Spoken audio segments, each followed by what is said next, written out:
involve you in our fun. You reacted by defending yourself, and we've talked about it a lot. Nobody blames you for it. Don't worry, we won't make that mistake again. We really miss you when you're not with us. Everything feels different without you. While today is supposed to be our special day of friendship, we will respect your wishes and not touch in front of you. But we will stay close. If you won't come to us, we'll come to you. Since you're here watching TV, we'll join you. Wherever you go, we'll be right there with you. We've been apart for too long, so you'll just need to get used to having us around from now on. I felt really let down that they were so focused on me. Kirsty and Lorene sat on the bed next to me, while Christopher took the only chair in the room. This wasn't working for me, so I decided to make a change. "Okay, I'm going fishing," I said. "Then we're coming too," Lorene replied. I didn't answer. I grabbed my hat, sunglasses, sunscreen, and shoes and went up on deck. I set a lounge chair on the side of the boat and laid my things down. I got my fishing rod and tackle box from storage. I took a weight from my tackle box and attached it to the fishing line without any hooks or bait, just the weight. I cast it behind the boat and set the reel to hold the line.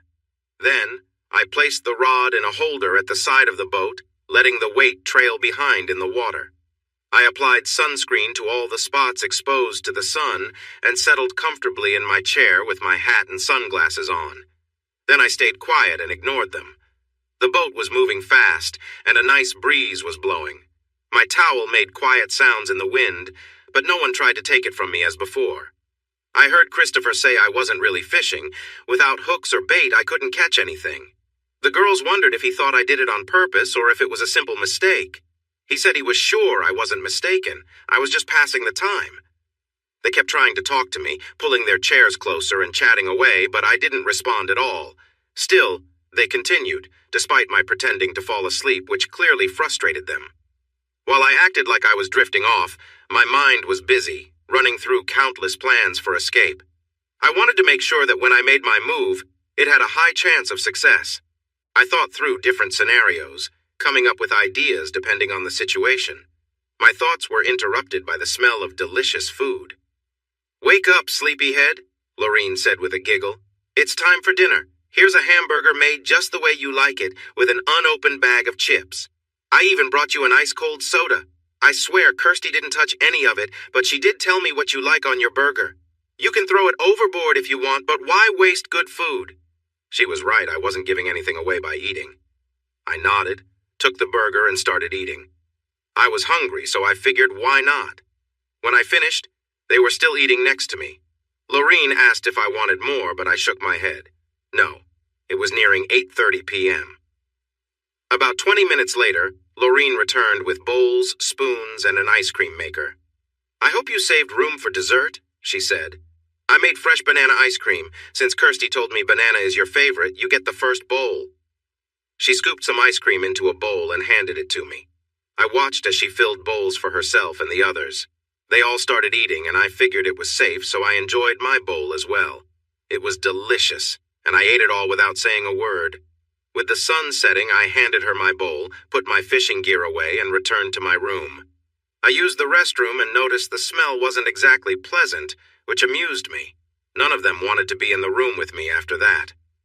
Once I was done, I climbed into bed, still wearing the paper towel I'd been using as a makeshift covering. Exhausted both physically and mentally, I quickly began to drift off, wondering what the next day would bring. No one disturbed me before I fell asleep. Later, I was jolted awake by someone touching me. I felt a large figure behind me, and it didn't take long to realize it wasn't Kirsty. Lorene was trying to seduce me again. I jumped out of bed. "Lorene? What are you doing? I told you I don't want this. Why are you in my room? Where's Kirsty?" Lorene calmly replied, "This is my boat, Steve. Every room here is mine. You can't keep me from being anywhere on this boat that I want to be." "Oh, really?" I replied, feeling very angry. "Fine. Keep your room. I'll find somewhere else to sleep." I left the room and went to the back deck to the lounge chair I had used before. It was completely dark outside, with no moonlight. I turned on my side and quickly fell asleep again, which didn't usually happen for me in these situations. I lost track of time, but suddenly I felt a presence behind me and a hand that made me uncomfortable. Lorene must have quietly moved her chair next to mine. Why are you doing this, Lorene? I asked. I told you I can go anywhere on this boat. Right now, I want to be here with you. Just relax, Steve, and I'll handle everything, she said. Remember, this is our special day. Not at all, I shouted as I jumped up, grabbed the cushion I had been lying on, and tossed it over the railing into the water. I heard her scream, "No!" as soon as I hit the water. The boat continued on its path without me. This was one of the many plans I had thought about. It wasn't my first choice, but it seemed the best option under the circumstances. The cushion was meant to float, I had checked.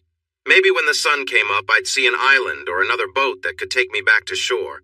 Either way, I wanted to be away from what was going on back there. Yes, the ocean was dangerous, but if I held on to the cushion, I should be okay. For some reason, I felt really sleepy. Why was I so tired? Maybe if I just rested on the cushion for a moment. Lorene hurried below deck and flung open their bedroom door, where she found her husband and Kirsty close to each other. Come quickly. Turn the boat around. Steve jumped overboard and he could drown. What? Christopher jumped from the bed and rushed to the wheel. He turned on all the lights and quickly changed the boat's direction. Lorene was holding a bright flashlight as she searched the dark water for Steve. Kirsty began to cry at the thought of losing her husband. How did this happen, Lorene? You were supposed to watch him until midnight before you started playing around, Christopher said, frustrated. I got too anxious. As soon as he fell asleep, I started playing with him. I guess he was still awake because he moved to the lounge chair on deck. I joined him again and was just trying to have some fun. I didn't threaten him at all, I promise. He just jumped overboard. There's no moon tonight. I can hardly see anything out there. Come on, Lorene. When I say to wait, I mean wait. Now look at what you've done. If he drowns, it's on you, Kirsty said angrily. We'll find him, don't worry. I promise we'll find him, Lorene replied to reassure her. Enough talking. Call out to him and watch closely. He might not respond well because of the medicine. Look for anything unusual, Christopher ordered as he pointed the boat's bright lights into the water. Lorene gave Kirsty her flashlight and started to use binoculars, scanning the area as best as she could. 3 minutes later, she noticed something on the horizon. There! About 500 yards to the right. He must have drifted. I see something floating out there. It has to be him. Turn the boat, Christopher. We need to check it out. Christopher turned the boat toward where she pointed. Within 3 minutes, they reached their target. Christopher secured a rope around his waist and jumped into the ocean. He swam as fast as he could. Every second mattered. Soon he reached the floating object and checked for signs of life. He's alive! He's still breathing but very weak. The girls let out relieved cries at the good news. Christopher slid the rope higher on his body and grabbed the man. Pull, girls! I've got him! Pull me back to the boat! I want to keep his head above water! Kirsty and Lorene pulled the rope with all their strength. When they reached the back of the boat, Christopher lifted the man over his shoulder, climbed up the ladder and onto the boat. The two girls did their best to help him gently. Lorene dried him off while Kirsty checked his condition as best as she could. He's okay, Kirsty said with relief. He's just very tired from the medicine. Christopher said, I'm going to carry him back to his bed. He's not fully aware yet. Lorene, let him rest this time and don't disturb him until 3 a.m., not a minute before, got it? I promise, she agreed. Not until 3 a.m. Good. Then he's all yours. Just be patient and let him rest. Kirsty added, just make sure he's comfortable first. Then you can talk to him. Christopher continued, once you wake him, give him your full attention because Kirsty and I will be very busy too. 3 a.m., I'll handle it, she confirmed. I won't take my eyes off him. If he tries to leave, I will stay right by his side, Lorene laughed. Day 6. Have you ever woken up completely startled? It was strange, almost like being jolted awake. My eyes opened wide and quickly took in my surroundings. It was eerily quiet. I stayed still, unsure of what might happen. As I took stock of my surroundings, I realized I was lying on top of the bed in the room I shared with Kirsty, but she wasn't there. Next to me, Lorene was asleep. I looked closely at the bed, relieved to see no signs that anything inappropriate had happened. There were no sheets or covers, and I couldn't remember how Lorene ended up in the bed with me. My mind was fuzzy, flashes of confusion. Had I dreamed that she tried to approach me? It all seemed too unlikely. The reality was that Lorene had slept beside me, not Kirsty. I started to wonder where my wife could be. It was 6:10 a.m., and the sky was still dark just before dawn. I carefully got out of bed, making sure not to wake Lorene. I needed to figure out what was going on. The bedroom door was left open, so I tiptoed into the main area, quietly closing the door behind me. I was alone, and the feeling of being without clothes was uncomfortable. There was nothing around that I could use to cover myself. I checked the door to the other room, but it was locked, and I heard no sound inside. Was Kirsty in there with Christopher? Then I remembered the apron in the kitchen.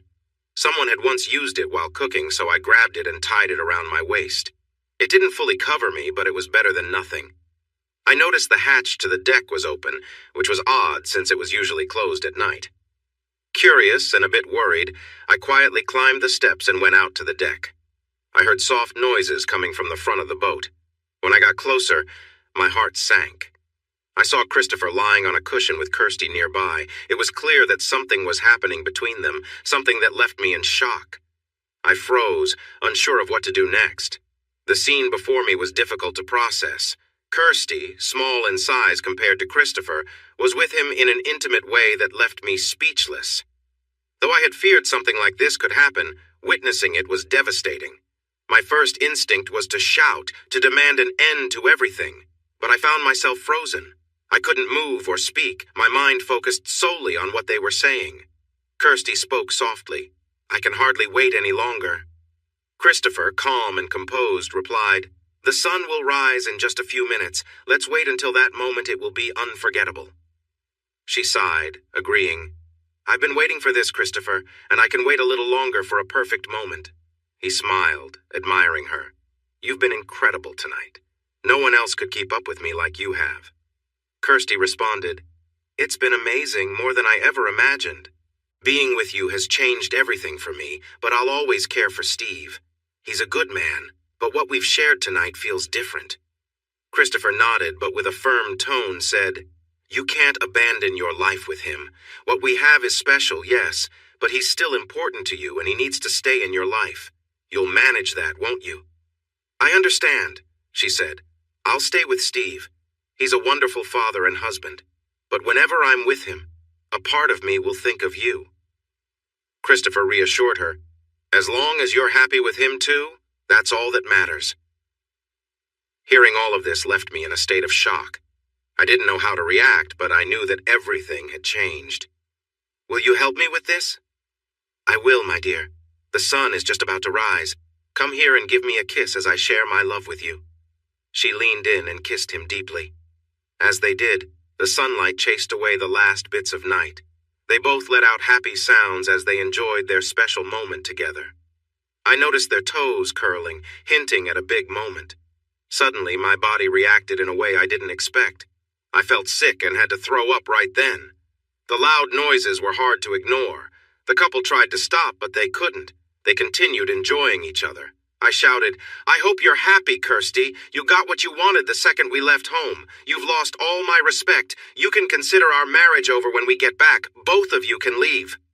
"You must be joking. You've been with Lorene since the early morning. She probably has done more for you than I ever did," she said sharply. "You're mistaken, my wife. Lorene is asleep in her room. We didn't even speak last night. You have the wrong information. Christopher told me that she would be with you starting at 3 a.m. Do you deny it?" "I do deny it. Christopher is just lying." At that moment, Lorene came to join us, rubbing her eyes awake. "What's going on? Why all the noise?" "Kirsty wanted to know what time you woke Steve up this morning," Kirsty said, still upset. "Huh? Oh, that. I'm really sorry. I watched him sleep for a long time and must have fallen asleep myself. I just woke up from all the shouting," Lorene said. Kirsty shouted, "This can't be happening. You were supposed to be with him at 3 a.m. "Well, I haven't yet, but I'm still happy to spend time with you if you want, Steve," Lorene offered. "Looks like you'll have your hands full, Christopher, keeping both women happy. Isn't that what you wanted?" "They won't be getting my attention anymore," I declared firmly. "I'm sorry, Steve," Kirsty said. "I thought you were with her, so I thought it would be fine for me to be with him. Please believe me, I care only for you." "No! You don't get to be the one who hurts me and then say you care about me. That feels disrespectful.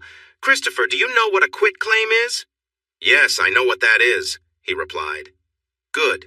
Then understand this. I give up any claim I might have had on my wife, Kirsty Walters.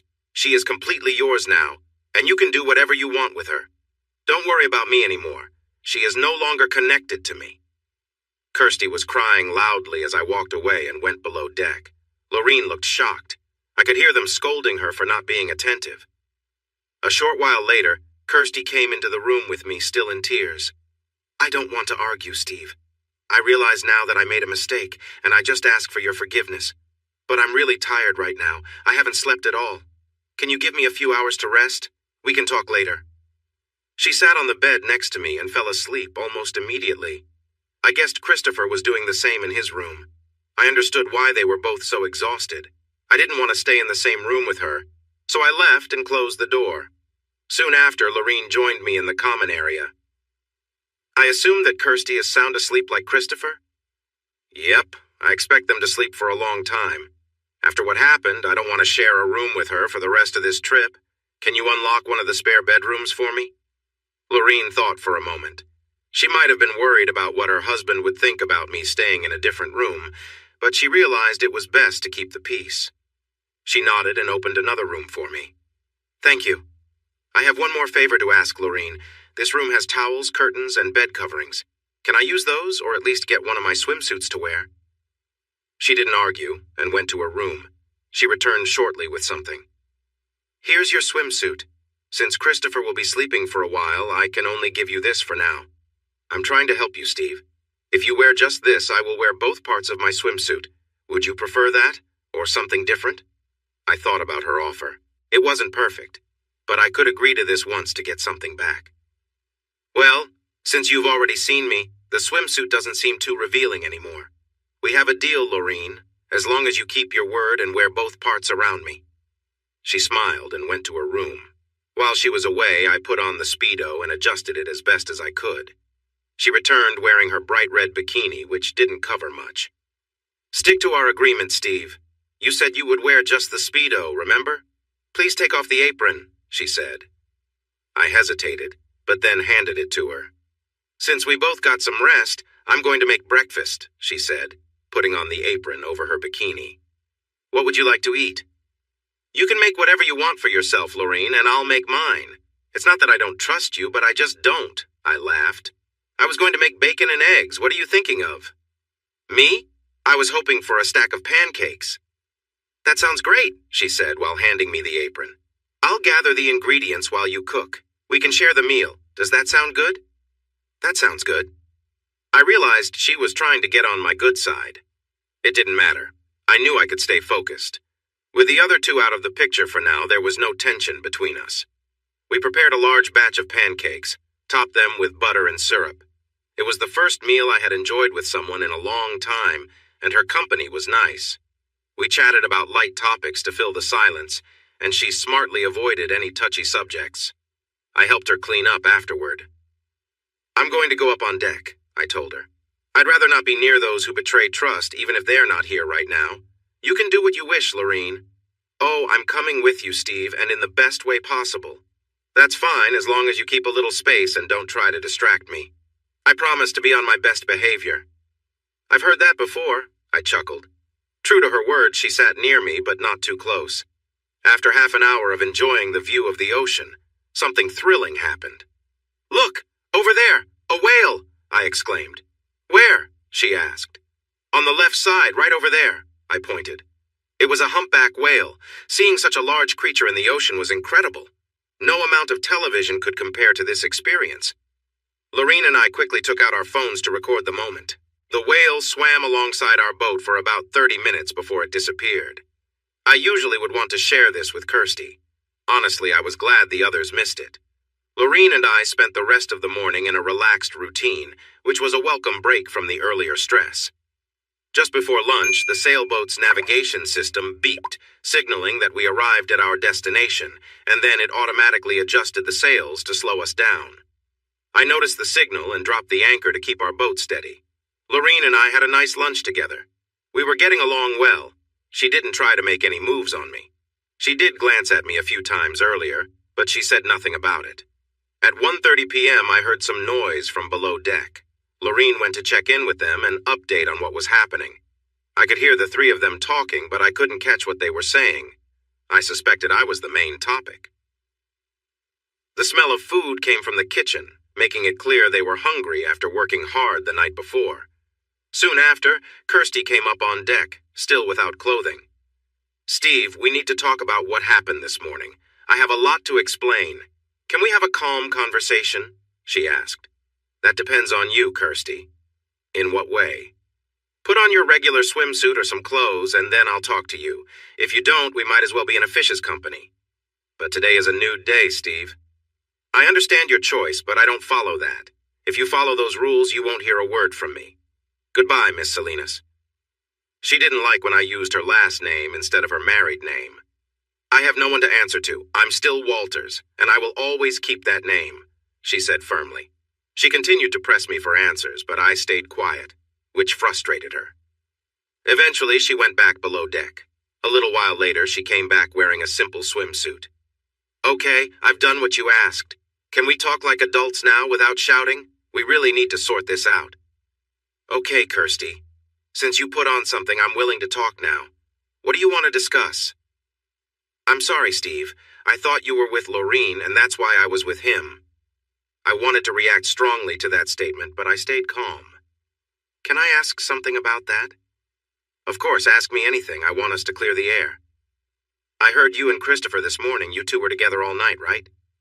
"Pretty much. But I wouldn't have been with him if I thought you weren't doing the same." "I see. When do you think you and he first got close?" "Oh, I'm not sure. We weren't keeping track of time. We just started kissing and it went from there. I'm not looking for a specific time. Just a rough guess. I would say it was around 11 p.m. last night. Why do you ask?" 11. Got it. And didn't Lorene say she would wake me up at 3 a.m.? "Yes, that's right. You were asleep and she planned to wake you at 3. So you're saying you were with him at 11 p.m., knowing I was asleep and wouldn't wake until 3 a.m.? You thought I would do the same for 4 hours when I was actually asleep? Now you're overanalyzing. Let me put it this way. I was with him because I thought you would also be with someone else starting at 3 a.m. What's the issue with that?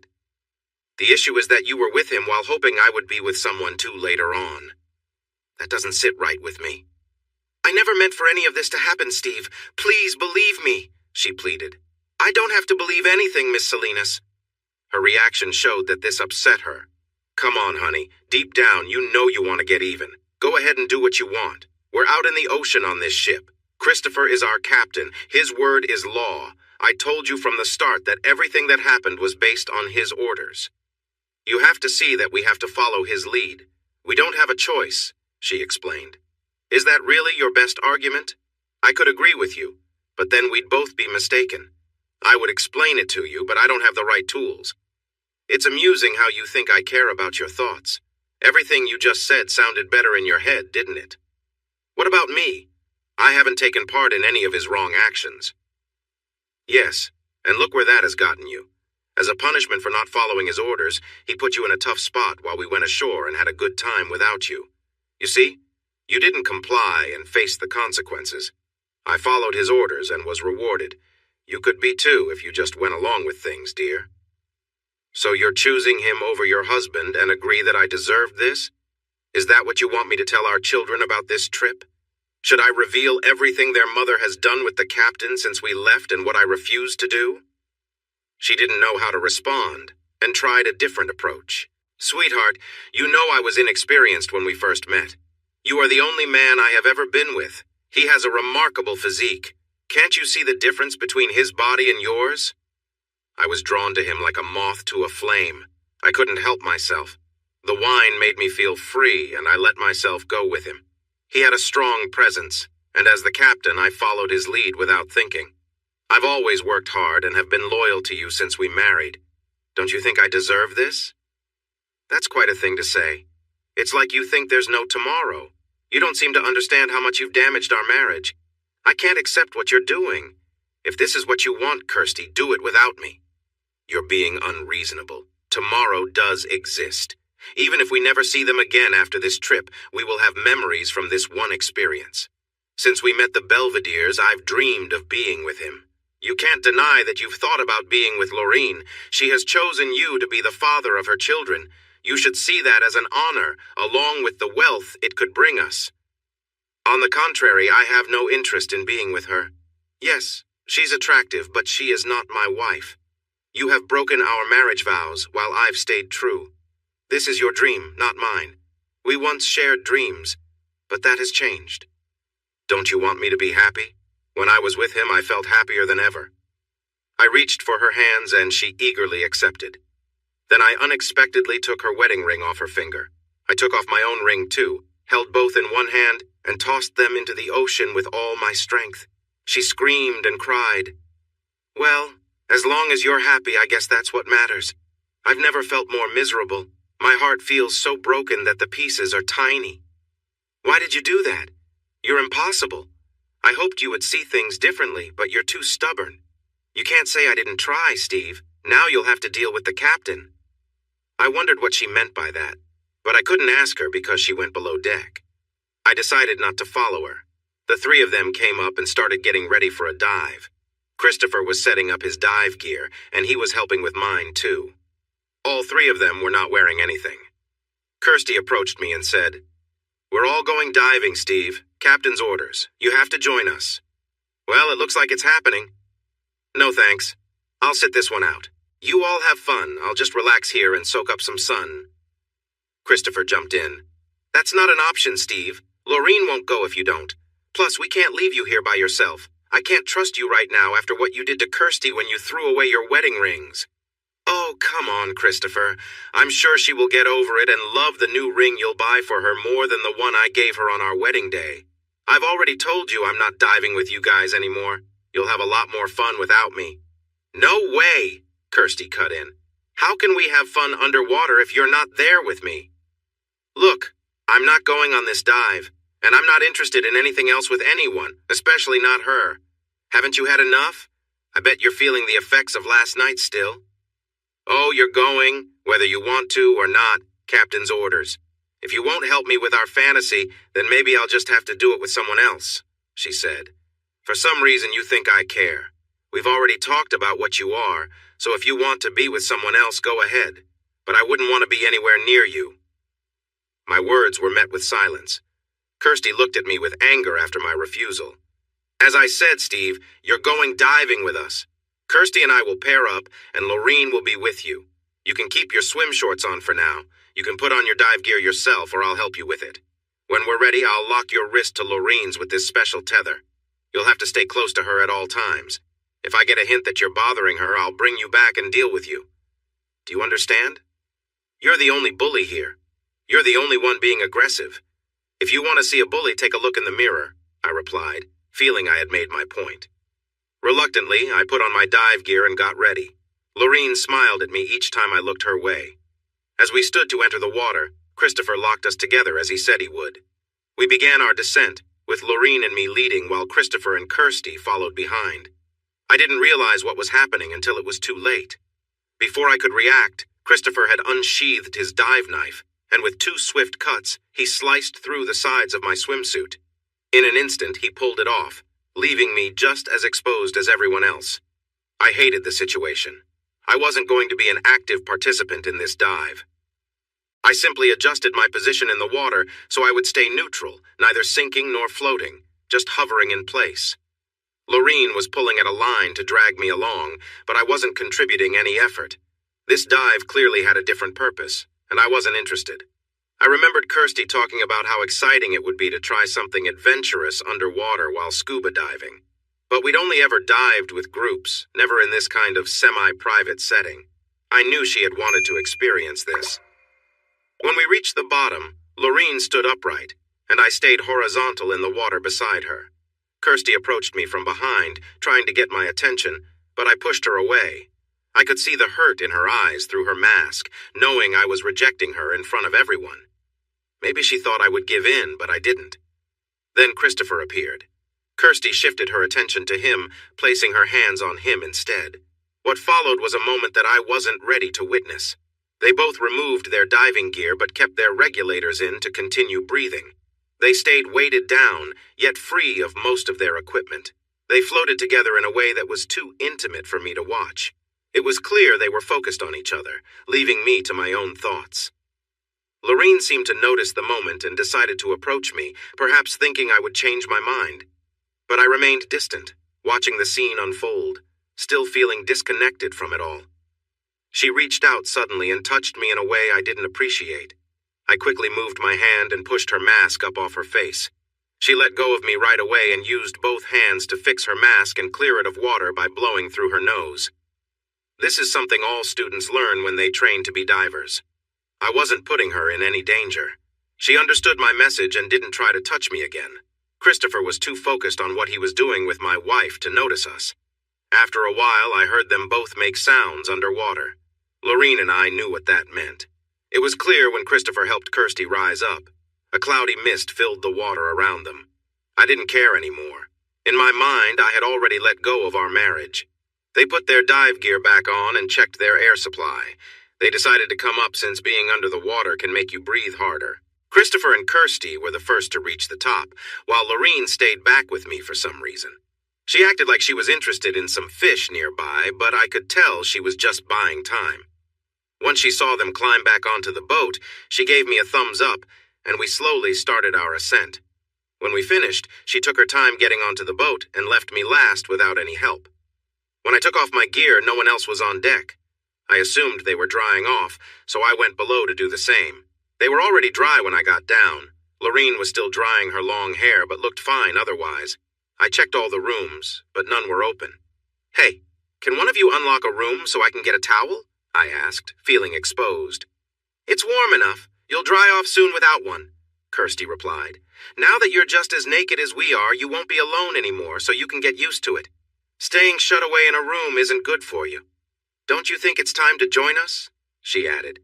"I feel like I'm less of a person to you now than before we left. Kirsty, you've lost sight of who you are. You allowed greed and desire to take over. Our wedding vows mean a lot to me, but it seems you don't feel the same. You've broken them," I replied, trying to keep my voice steady. "I'm going up to dry off on deck," I said. Ignoring me completely, Kirsty shouted, "Not without all of us!"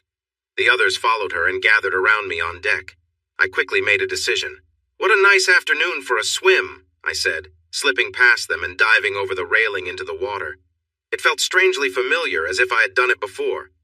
Christopher was fit, but not built for swimming. Runners and swimmers have similar builds, and I was a runner. All three of them joined me in the water. This was my chance to resist. If they wanted me to be out here with them, I would play along. I thought, if they can't catch me, I can enjoy myself. I swam around them playfully while the girls called out, annoyed at my refusal to cooperate. Christopher struggled in the water. He could swim but was slow and soon tired out. After about half an hour, he called the girls back to the boat. He lowered the small boat into the water and all three climbed in. He started the motor, and they quickly approached me. "Looks like your plan to avoid us has failed, Steve," Lorene said. "You're caught now. Why don't you come aboard with us?" I kept swimming, ignoring them. I enjoyed the side stroke. It was my favorite, and I could do it for a long time. By staying on my side, they couldn't see me clearly.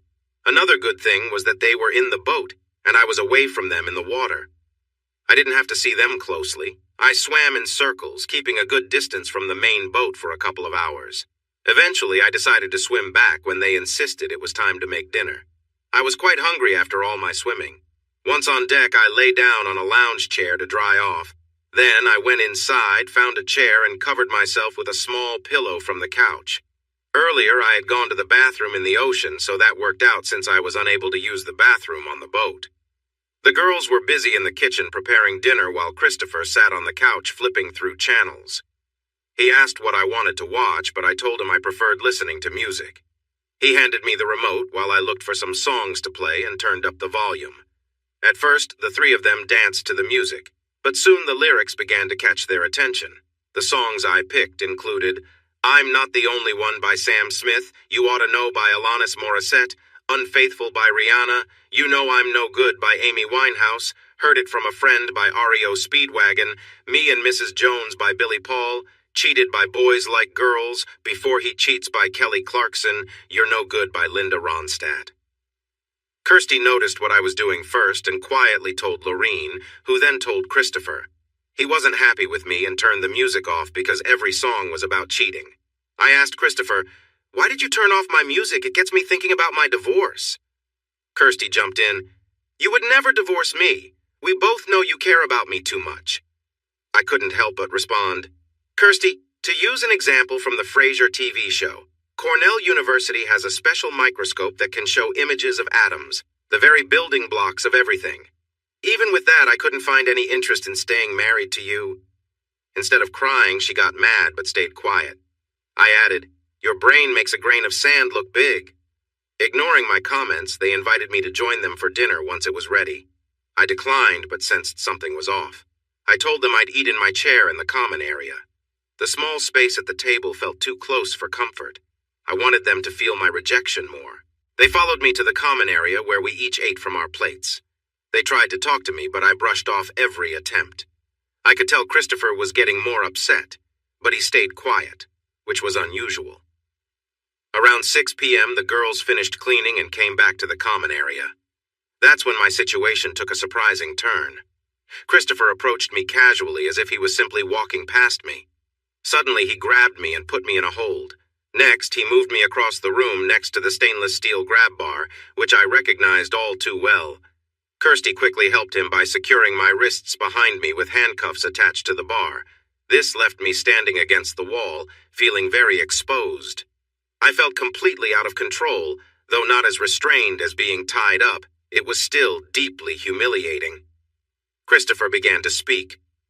"I bet you're wondering what's coming next, Steve. Well, you're about to find out.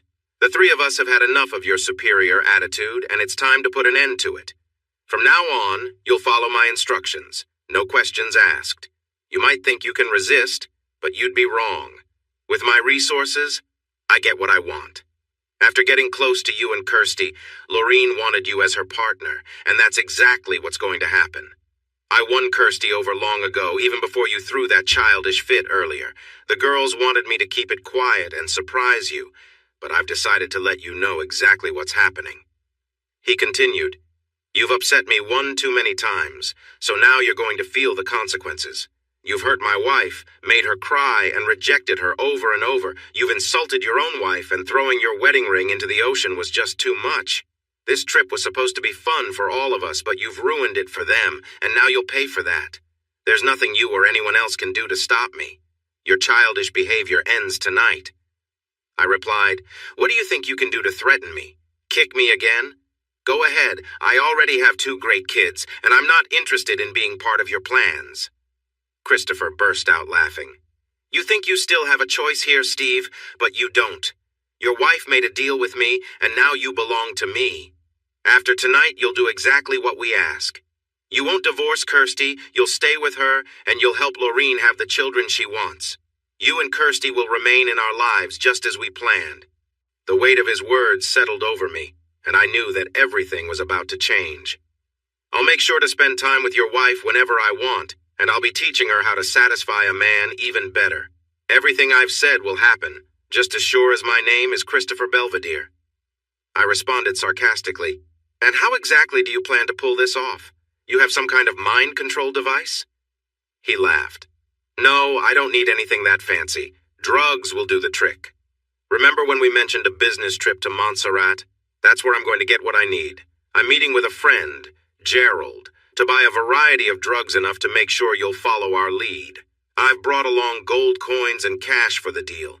Sure, it's risky with the strict laws there, but it'll be worth it. Once we get back, we have 3 more weeks to break your resistance completely. The drugs will wear down your will, and soon you'll be doing whatever we want. Eventually, you won't even need the drugs, you'll just crave the life we'll pull you into." I stared at him and said coldly, "Christopher, if I had a gun with 2 bullets and was stuck in a room with you, Hitler, and Osama bin Laden, I'd shoot you twice. And if we ever end up alone in a room together again, only one of us will leave.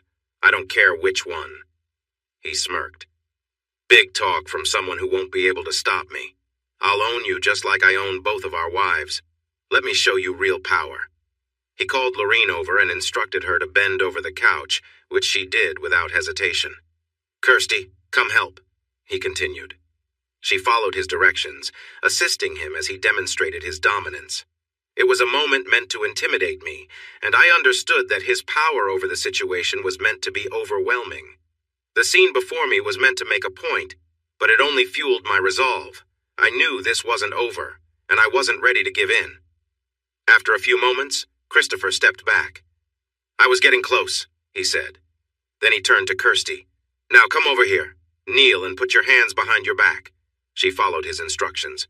"Good. Now look at Steve the whole time," he continued. Kirsty obeyed without hesitation, her focus on carrying out his orders. The situation unfolding before me felt surreal. Kirsty was performing the task with an eagerness I hadn't seen before, as though she was determined to please him. The dynamic between them left me feeling more and more disconnected, almost numb. As she finished, Christopher complimented her, clearly pleased with her actions. He then ordered her to kiss me, trying to further humiliate me. "Now go give your husband a kiss and make sure he knows who's in charge." I couldn't stay silent anymore. "You're sick, Christopher," I shouted. "Kirsty, don't even think about coming near me. I don't want to hurt you, but I will if you try anything." My anger surged, and I made it clear I wouldn't tolerate being a part of this any longer. Christopher's face darkened. "You're really pushing your luck, Steve. You think you can defy me? You'll regret it soon enough. Once you're under my control, you'll be the one doing everything I say, just like she did. Mark my words." Kirsty laughed at his threat, and I couldn't believe what I was witnessing. I shook my head in disbelief. In a moment of frustration, I spoke up again, perhaps to deflect the tension. "Christopher, you need to calm down. This isn't about power, and it's certainly not going to end the way you think." But deep down, I knew things were spiraling beyond my control, and I would need to find a way to stop this madness. "You seem too tough to be gay," I joked, laughing at my own comments. But then I got angry. I looked her straight in the eye and said, "Kirsty, you better hope someone steals this boat and gets rid of me while you're away. If I make it through this, not only will I leave you, but you'll never see me again. And Lorene, I would rather not have kids than bring a child into this mess. I regret ever meeting any of you, especially you, Kirsty. The kids, Jenna and I, will be just fine without you. They don't need a bad example for a mother." Kirsty started crying from my harsh words. Lorene looked shocked. Even if they forced me to submit to their plans, it would still feel like a small win since I knew my true feelings. Ignoring me, Christopher said, "Come on, girls. Let's ignore this guy and get ready for the party." As they dressed for the night, I stood there feeling humiliated, my mind racing with thoughts. My pride was the only thing they hadn't taken from me yet, but if they went through with their plans, my dignity would be lost. I couldn't let that happen. They had already taken so much from me. How much more would I let them? But what could I do now? Would I stay a victim? I tried to sort through the many options I had. They looked nice as they came to me in the living area before leaving. Then Christopher remembered something. "The last time we left you here alone, things got messy. If I leave you like this with your hands tied, you might try to make a mess again. So here's the deal, Steve. I will untie one arm if you promise me two things." "What are they? I'm not doing anything crazy for you." He laughed. "No, that's not it. Lorene will bring a big pot from the boat. If you need to go while we're gone, will you promise to use the pot instead of making a mess on the floor?" "I can do that," I agreed. "What's the second promise?" "If I free one arm, I need your word that you won't hurt yourself again. Promise me those two things and I'll untie you." I paused for a moment, making it seem like I was unsure, but secretly I needed that one arm free to execute my plan. "Deal." "Wait a moment before you let him go," Lorene said. "I want him to understand who's in charge," Lorene said boldly. She approached me, placing her hands on me in a way that felt unsettling. "These are mine now," she added confidently. "Kirsty handed you over to Christopher and he gifted you to me." I was surprised that Kirsty didn't object or say anything in response. Looking straight at me, Lorene continued, "When we get back from the island, you're going to give me everything you've got. I know you're not much compared to Christopher, but that won't stop me from getting what I want," she said with a smirk, giving me a playful slap before walking away, laughing. Suddenly, Christopher grabbed my arm and pinned it against the wall, making sure I couldn't move. "Kirsty, unlock his other wrist and attach it to the grab bar," he ordered, and she did as he instructed. "Oh, and Steve," Christopher said, turning to me with a mocking grin. "I have something to keep you busy while we're gone." He picked up a remote and switched the input on the large TV in the room. A video began to play, showing a recording of him and my wife in his bedroom. You probably didn't know this, but I had a high-tech security system installed on the boat to protect the property and a valuable painting we have on board. It records everything, every conversation, every move except in the bathrooms. The system stores all the footage for a month, and as a backup, it uploads everything to the cloud. So, nothing is missed. Christopher grinned as the video continued playing. "While we're away, you can watch how your wife spent hours with me enjoying herself. Maybe you'll learn a thing or two. I'll leave the sound on loud so you don't miss a single detail, every word, every sound, every moment." With that, he left the video playing, a twisted reminder of the power he held over the situation, while I remained helplessly tied, forced to witness it all. "We wouldn't want you to get bored while we're gone," he said in a teasing way. The girls laughed at his comments about me, waved, and said goodbye as they went up to the deck. I tried to ignore them. Then, I felt the vibrations from the winch as it lowered the small boat into the water. The TV was too loud, and I couldn't hear the boat's engine starting, so I waited for 10 minutes to think about my escape plan, especially after what Christopher had just told me. The ship's security system was recording everything all the time, uploading to the cloud for safety. This meant that all my actions were being captured, and he would eventually see them. I wanted to escape without being noticed, but now I realized he had eyes and ears everywhere. Come on, I urged myself. Adapting was key to surviving. Sometimes, to survive, you must be more clever than ever before. My dad used to say, "Don't fight back, move forward." But my mom always said everything happens for a reason. Right now, I couldn't see the reason for this. I used my engineering skills to come up with a new plan. I thought carefully about everything I knew about the boat, and then saw it. On the wall, about 18 inches from the grab bar, was the emergency panic button that Christopher had mentioned on my first day. Pressing it would turn off all power to everything. I didn't want to make my actions obvious to anyone who would watch the recordings later, so I planned my every step carefully. I stood with my back to the wall and moved quietly to the switch behind me, pretending to be interested in something happening across the room. After a few minutes, I bent my arm behind my back as if scratching an itch and kept it there. I waited a little longer before tapping my fist against the wall softly, hoping it would sound like someone was approaching from the gangway. "Kirsty? Christopher? Laureen, did you come back for something?" I called out, looking toward the gangway. Then I slipped my fingers behind the button and held it tightly, pretending to be surprised. I looked in shock toward the gangway and exclaimed, "Who are you? What do you want?" With that, I pulled the button to cut all power to the boat. The light dimmed as my eyes adjusted to the little light coming through the windows. The boat had no power at all, so the recording system was useless. I reached for the paper towel cabinet and pulled out some rolls to find what I was looking for. The hacksaw! It was still there. Since nothing was being recorded, I was in the clear. I used the saw to cut the chain on the handcuffs, freeing myself to move around the boat. I went up to the deck. I felt nervous, like a shy squirrel, not knowing where anyone else was. The smaller boat was out of sight, so I felt safe standing up and moving around on deck. We were anchored about 1.5 miles from the island port of Montserrat. I hoped the wind would go my way. As I stood still, the breeze blew from the warm island out to sea. The front of the boat was facing the island, which helped it move smoothly with the wind. I remembered an old saying, "Chance favors the prepared mind." I was amazed at my luck. This helped the next part of my plan work. There was a big manual lever on the anchor chain housing. Pulling it was hard, but it eased the pressure enough to pull the pin holding the anchor chain. I took out the pin and let go of the lever. Christopher had told me that in an emergency, if the anchor winch didn't work, the chain could be loosened and dropped, allowing the boat to float away. I heard the chain slide out and drop into the water. The boat was no longer tied down. I could feel myself drifting away from the island thanks to the wind. It was going perfectly. With that done, I hurried back to the cabin. I knew there were emergency flashlights stored all over the boat. I grabbed one and took the hacksaw with me to the engine room. Once I was there, I opened the workbench vise, put part of the handcuff that was on my wrist in it, tightened it, and sawed it in two. Finally, I was free. Next, I needed to find my passport.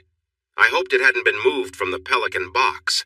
I got the security bit, took off the screws, pulled out the waterproof box, and emptied it onto the workbench. Yes, all 4 passports were still there. I had made a list in my head of what to take. The rules don't allow more than $5,000 in cash as carry-on, so I counted it out. I took exactly $5,000, $2,000 of my own money, and $3,000 of Christopher's, and put the cash inside the empty box. I found the gold coins he had brought, too. There were only 4 coins left because he had taken 6 to the island to trade. I tossed all 4 coins into the box along with 4 passports, my house and car keys, and my wallet. I checked and saw there was enough room left in the box for some other items I needed. There were many important papers in the girls' bags, but I decided to leave them behind. I closed the box and snapped the latches shut. I had other tasks to complete in the engine room. First, I worked on the fuel tank. I closed 2 valves that controlled the diesel fuel line and the tank vent line to fully isolate the tank. Next, I looked for a socket and ratchet to take off the bolts that provided access to the desalination machine for cleaning. Within 5 minutes, I removed all the bolts and set the flanges aside but left the pipe valves closed for now. I would come back later for my last task. With a flashlight and the Pelican box in hand, I returned to the common area and searched for the security recorder Christopher had just shown me. It was hidden at the back of the AV equipment rack. I pulled it out, managing to remove it with some effort. There was a small access door on the back that opened easily, revealing 2 hard drives inside. They were designed so I could easily swap them out. I did not need the recorder itself since it was too big for the Pelican box. Instead, I pulled out both hard drives by pressing the plastic tabs on the sides, which released them so I could unplug them. I placed both drives into the Pelican box. The Belvedere's room was still locked. I quickly went to the engine room to grab a mini sledgehammer. With a few firm hits, the door swung open and I began to search for my clothes. The first item I found was the Speedo I had worn before. I put it on, so I was no longer without clothes, even if it didn't matter since no one else was around. One of the closets held all my clothes. I selected a pair of nice slacks, a collared shirt, a belt, socks, boxer shorts, tennis shoes, and a hand towel. Finally, I had some real clothes. I stuffed my socks inside one shoe and my belt inside the other. Then I neatly packed the shoes and clothes into the Pelican box, leaving a little space for one more important item. I quickly checked for cell phones and found mine, Kirsty's, and Loreen's. Christopher must have taken his with him to the island. I turned off all 3 phones and left them on the boat to prevent any tracking. Next, I went up on deck with the Pelican box and checked the boat deck. The only loose items were some lounge chairs and cushions. Everything else was secured. I tossed the chairs and cushions into the cabin to make sure they wouldn't float away and reveal that the boat was going down. Then I looked through Christopher's scuba gear. His weight belt had 2 heavy weights on it. I took one weight off and put it in a box. I lowered the box into the water to see if it would float or sink. It floated because of the air inside, so I added the second weight and tried again. This time the box started to sink. That was just what I needed. I wanted the box to sink, not float. I placed the box back on the deck and thought about my next step.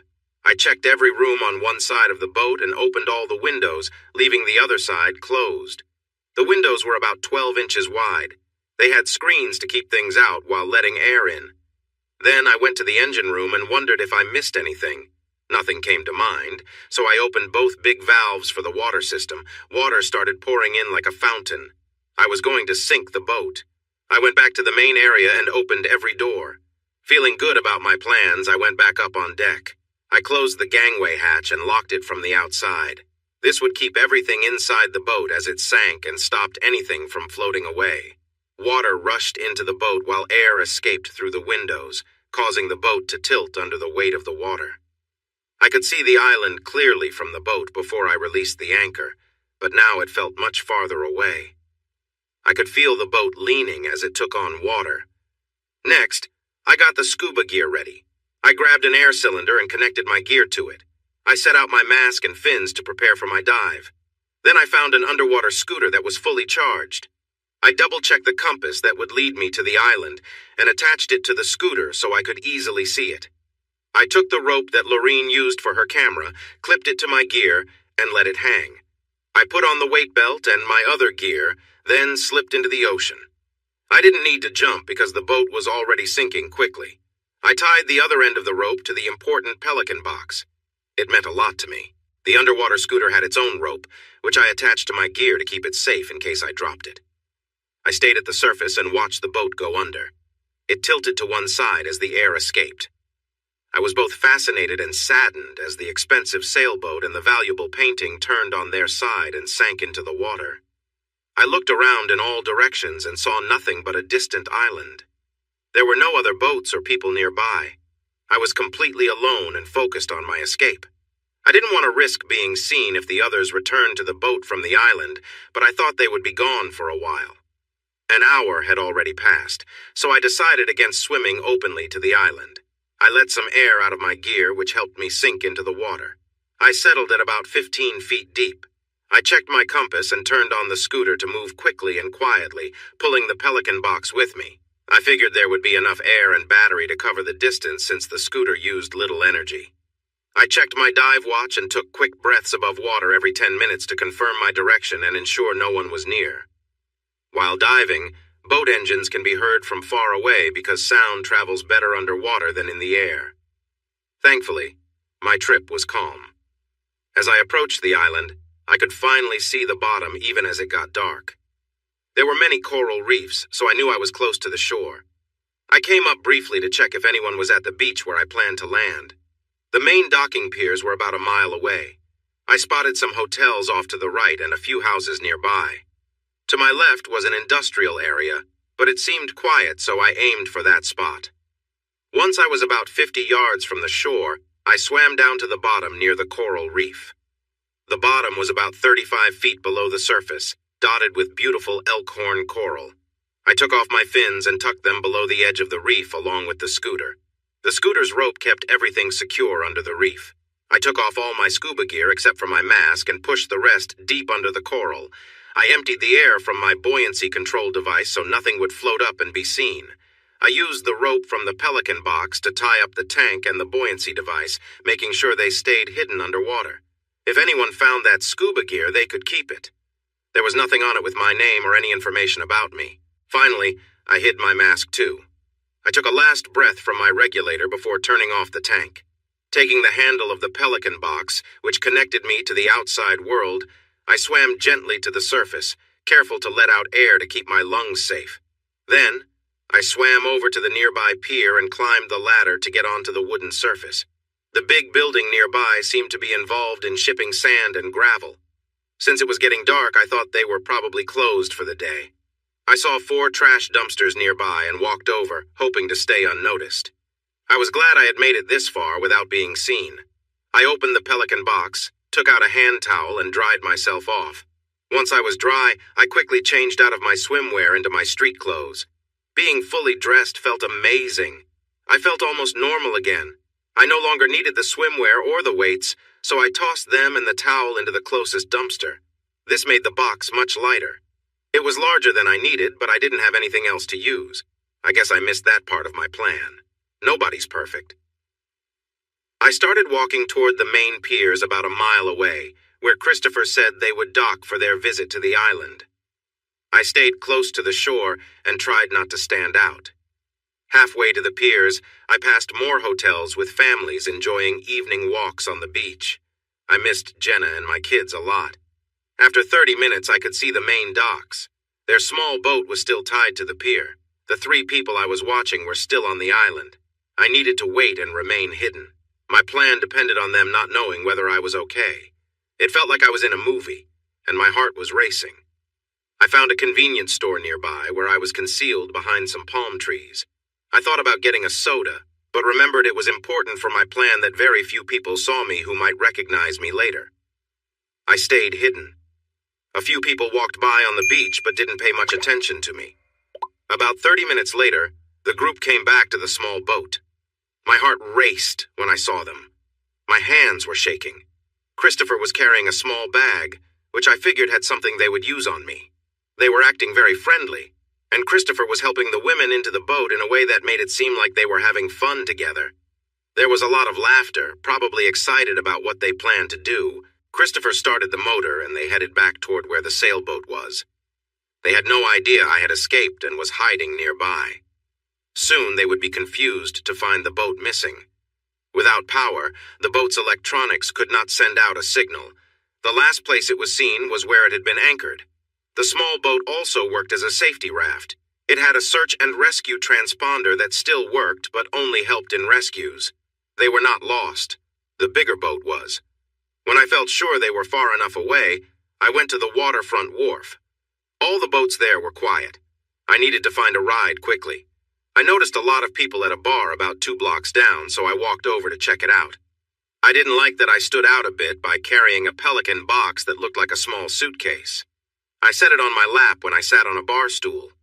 Before coming in, I had taken some cash from the box and put it in my pocket to keep from drawing attention. "What can I get you, sir?" the bartender asked politely. "Can I have a soda and a bag of pretzels, please?" "Of course, sir. Coming right up." He seemed a bit irritated that I wasn't ordering any alcohol, which usually would have meant a bigger tip. When he brought my drink and snacks, I asked, "I'm sorry. I'm new here and just arrived recently. Is there an airport on this island that can get me back to the U.S.? "Sorry, sir, there are no non-stop flights to the U.S., so most travelers go to nearby islands like Antigua or Barbuda through V.C. Bird International Airport. From Antigua, 2 airlines have flights to Montserrat. Fly Montserrat and SVG Air. The flight takes about 20 minutes. I've done it many times." It then hit me that I would need my passport to fly from the local airport, and that would leave a trace for Christopher to find out I was gone. I wanted to leave the island quietly. "Is there a boat captain here who could take me for a trip?" I asked. He looked around the big room and pointed to a tall man sitting alone with a bottle of beer. "Thanks. Can I have a bottle of the same beer?" He quickly placed one on the bar for me. I gave him 3 $20 bills and said, "Thanks. Keep the change." "Excuse me, can I join you for a moment?" I politely asked as I set my opened bottle in front of him. "You just bought a seat. Help yourself," he laughed. "I heard you have access to a boat for private trips." "I do. I can set something up for tomorrow. What's your plan?" "I need to get to Antigua tonight. If I pay extra, can we leave right away?" "Antigua? Why not fly? It's cheaper and faster. They can get you there in under 30 minutes. It would take me all night by boat." I knew I had to explain so he wouldn't think I was doing something wrong. I thought some truth might work. "I found out my wife is with another man. I just want to get away from her and let her do what she wants. But I don't want her to know I left. I'm very unhappy," I said, forcing a smile. "Ah, deceit and betrayal. I know that feeling too well. So you want to get to Antigua without being followed. I'm not keen on taking you all the way by boat tonight. But my brother-in-law has a private seaplane and does charters to Antigua. I might convince him to fly you tonight, but it will cost you. He's on the other side of Montserrat." "Do you take U.S. cash?" "Many places do, but I prefer British pounds." "What about a gold coin? Would you take gold? It's worth $2,500 per ounce. I'll give you 1 ounce if you can take me to your brother-in-law and get him to fly me to Antigua quietly." His interest picked up right away. "Let me see the coin. I don't accept fakes." I opened the case and showed him one of the coins. "Well, this looks real, but it's too much just to get you to my brother-in-law. I usually charge a lot, but I won't take advantage of a friend like that." "Think of it as a finder's fee. I also have another favor to ask while you take me there. We could just get a taxi and arrive much quicker than by my boat." "Yes, but more people would see me. This way it's just us." "Discretion, right? I understand." He started to give back the coin. "Keep it as a payment in advance. I trust you. The bartender speaks well of you." This made him laugh. "Let's go then. Do you have any luggage?" "Just this one case, that's all." We climbed onto an old wooden boat that looked worn. "She may not appear impressive, but I just put a new engine in her. She's strong now," he said with a chuckle. "Let's see what she can do. Time is important," I joked. He pushed the throttle all the way down, and we sped towards our destination on the other side of the island. He called his brother-in-law on his phone to explain the situation. "He says he will do it for a gold coin as well. Do you have another?" he asked. "Tell him if he asks no questions and has the plane ready when we arrive, I'll give him 2. 2? I wish I had a plane. I'd take you myself," he exclaimed. He called his family member and arranged the trip for me. And what was that other favor you wanted to talk about earlier? I would like you to give an anonymous tip to the police about 3 people who will have illegal drugs with them. And how do you know this information? Did you sell them the drugs, maybe? No, I didn't. They bought them locally in Montserrat and were planning to use them on me. One of them is my wife and the other is her new partner. They are out on a small boat called the Sea Chariot 2.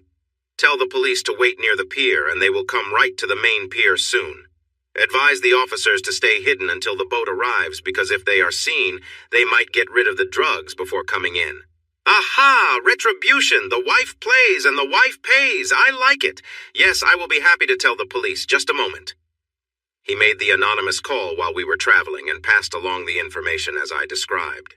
Montserrat has very strict drug laws and the police want to catch offenders. I see you have a small duffel bag there. Yes, I keep a change of clothes in it. Can I have it? Or would you sell it to me?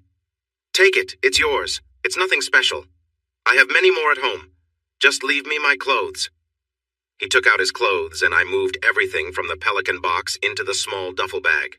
Then I tossed the open Pelican box into the ocean as far as I could. It sank right away. It had done its job well. I didn't want it to be found. By the way, I asked, the ocean depth 1.5 miles from shore is about 60 feet. Do you know how quickly it gets deeper from there? 1.5 miles out is right at the edge of the island shelf. 1.25 miles away from the island, the sea drops down sharply before it levels out near 5,000 feet deep. Why do you want to know? I asked. I'm just curious, he replied, shaking his head, careful not to ask too many questions. I was glad to discover that Christopher's boat and his precious painting were resting on the ocean floor nearly 1 mile down. As we approached the dock, I saw a seaplane with its engine running and the door open. That's him. He's a skilled pilot. He won't ask you any questions, just like you wanted, he explained. Here's another 1,000 in U.S. money. Please take it to a bank and change it to pounds. But this is too much. What do you need it for? He asked. This is to ensure you forget you ever met me. If you see my face on TV as a missing person, you know nothing. You might want to share some with your bartender friend too to help him forget me. I would really appreciate it. He talked a bit with his brother-in-law while I boarded the plane. During the short flight, he didn't say a word or even look at me. I think he was trying to ensure he wouldn't recognize me later. As I opened the door to leave, I handed him 2 gold coins as promised. We shook hands, and he was gone within moments. I was now near the V.C. Byrd International Airport on the island of Antigua, which offers direct flights to the U.S. There was no record of my arrival. I quietly thanked Christopher for the cash and gold coins that helped me get this far. I hoped things would soon get interesting for 3 of them. It was a quick walk from the private airfield to the V.C. Byrd International Airport. I made sure my passport was in my pocket. I took the 3 passports I had and secretly tossed them into a trash can at the airport entrance. Once inside, I showed my passport and paid cash for a ticket to the USI would have a short layover in Miami before connecting to Tampa. The cash price for the ticket was $1,200. The next flight would leave in 2 hours. During the security checks, I asked for my bag to be inspected by hand, not wanting the X-ray machines to harm my hard drives. A dog was brought in to sniff my bag, but nothing suspicious was found. I had started with $5,000 in cash. I gave the boat captain $1,000 and spent $1,200 on the ticket, leaving me with $2,800.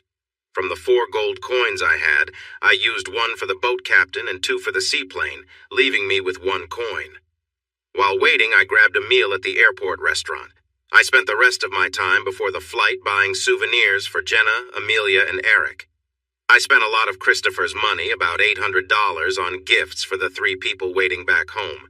That left me with my original $2,000. To carry all my purchases, I had to buy a new suitcase that would fit in the plane's overhead compartment. When it was time to board, I placed the suitcase above me and put the duffel bag under my seat. I had to keep those hard drives safe. Once I arrived in Miami, I went through customs. I asked for a manual check for the hard drives, which meant they used a wand and brought in a dog to sniff my bags again. After that, I was allowed to go into the Miami terminal and wait for my flight to Tampa. I had a 45-minute wait and found a store in the airport that sold burner phones. I bought one and saved a few numbers I remembered, but didn't call anyone yet. The plane touched down in Tampa at 11 p.m., and I took a taxi to the West Shore Yacht Club Marina. My car was parked in a gated area just outside the marina. Though a special pass was needed to get in, the gate opened automatically for anyone leaving, so I had no trouble when I left for home. On the way, I made a call. A sleepy voice answered, "Good evening, Walters residence." "Hello, Jenna? Steve, is it really you? It's been so long since we heard from you. It's late, everything okay?" "It is now, Jenna.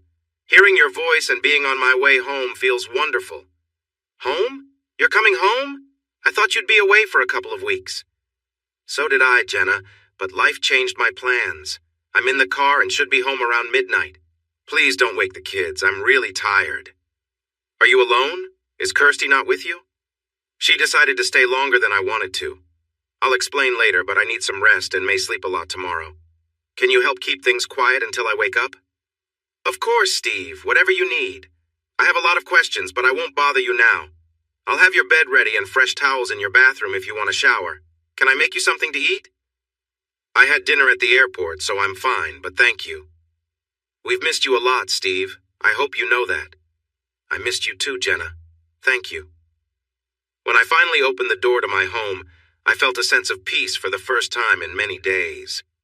It felt true that there is no place like home. Jenna almost rushed to me as soon as she saw me.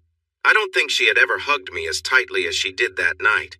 She kissed my cheek a few times with tears in her eyes and welcomed me home. I left the suitcase full of souvenirs in the living room and slowly went upstairs to my bedroom with my duffel bag. I really wanted to take a shower, but I just didn't have the energy. I changed into my boxers and flopped onto the bed. I think I fell asleep almost immediately. I was suddenly woken up at 9 a.m. the next morning, Friday, July 7th, at the end of the first week of my 2-week break from work. Amelia and Eric jumped onto the bed, both showering me with hugs and kisses. "We missed you, Daddy," said Amelia, and Eric repeated it. "Where's Mommy?" they asked. "I'm sorry, kids. It looks like it's just you and me for a while. Mommy is still with the Belvederes on the Caribbean island of Montserrat. I missed you all too much to stay away any longer, so I came back as soon as I could. Mommy said she needed some time away, and she wasn't ready to come home yet. I'm not sure when you'll see or talk to her again. I'm sure the Belvederes are taking good care of her while I'm gone." "I'm sorry, Steve," Jenna said. "I tried to keep them busy. The best I could do was hold them off until 9 a.m. They were so excited to see you." I laughed at her situation. "It's okay, Jenna. I actually welcome it. You three are the reason I came back early from my break. I couldn't stay away any longer. But just so you know, Daddy needs a shower. I might have to ask you to change the sheets after I'm done. There's a suitcase downstairs with some souvenirs for all three of you. Even you, Jenna. Your names are on bags inside, so help yourselves while I shower." Jenna looked back at me. "I'll open mine later if it's all right, Steve. I'm going to change your sheets while you shower, and then I'll make us a hot breakfast. Come downstairs when you're finished, and we'll be ready for you. Don't worry, I won't let them start without you," she teased. It felt wonderful to be back home with these three special people. My nose led me downstairs where I was greeted with big smiles. "We love the gifts, Daddy," they both said. "We enjoyed a fantastic home-cooked breakfast that was the best I could ask for." "When do you plan to go back to work, Steve?" Jenna asked. "Well, I was planning to take 2 weeks off, so I'll be home this week and next week before I return."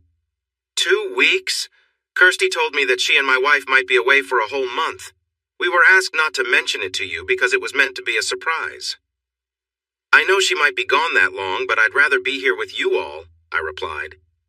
Jenna looked confused, but dropped the topic in front of the kids. She could sense something was off, but I wasn't ready to talk about it. She was very perceptive. "Even though I won't be at work during this break, I have some important things to handle before I can go back. I want to spend as much time with you all as possible. Jenna and I will compare our schedules later and try to make it work for everyone." This seemed to make everyone feel better.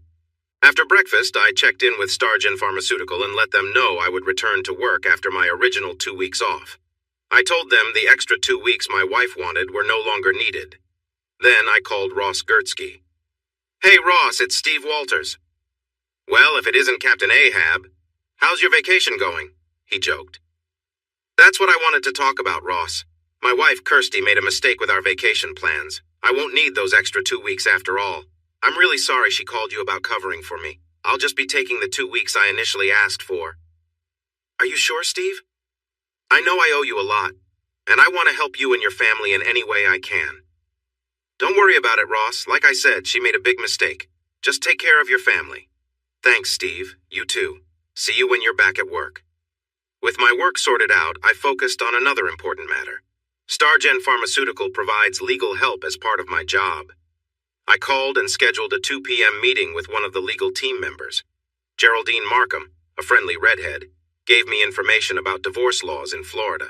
She explained that in Florida you can't be legally separated. You either file for divorce or you don't. The state is a no-fault area, so most cases say the marriage is beyond repair. Once served, the other person has 20 days to respond. Issues like custody, child support, and financial matters can make the divorce process complicated. She said she would be glad to help me, but it would be best to serve Kirsty when she gets back to the country. Legal matters can be tricky across borders. When I asked, she assured me that as my lawyer, she had to keep everything confidential, even from her spouse. No one at StarGen would know the details of my divorce unless I chose to share them. She did mention that in Florida, cheating can affect who gets custody of the kids. She asked if I had any proof. I laughed and told her that proving cheating would be easy, but I didn't share any specific details during our first meeting. One good thing about StarGen is that they offer a 60% discount on legal services, which was helpful. That afternoon, Geraldine became my attorney. My next question caught her off guard. If American citizens do something wrong to me in another country, can I sue them for money if I can prove it? Well, Steve, my main work is in divorce, real estate, and small claims. Frank Stratton is our trial lawyer. He could help you with that, but I can give you some general advice. If another American does something wrong to you in a foreign country, they can be charged here as if it happened in the U.S. It's best to wait until the district attorney has dealt with them before suing. You can sue even if they haven't been convicted, but it might cost more and be harder to win. Thanks, Geraldine. How can I set up a meeting with Mr. Stratton? Let me check his schedule. All our lawyers share a corporate calendar for this kind of thing. Let's see. Frank is in a trial, but it should end by this coming Tuesday. Would you like me to put you down for Wednesday morning? That sounds good, Geraldine. How about 10 a.m.? Perfect. Frank is excellent at what he does. We're lucky to have him. I promise he will take care of you.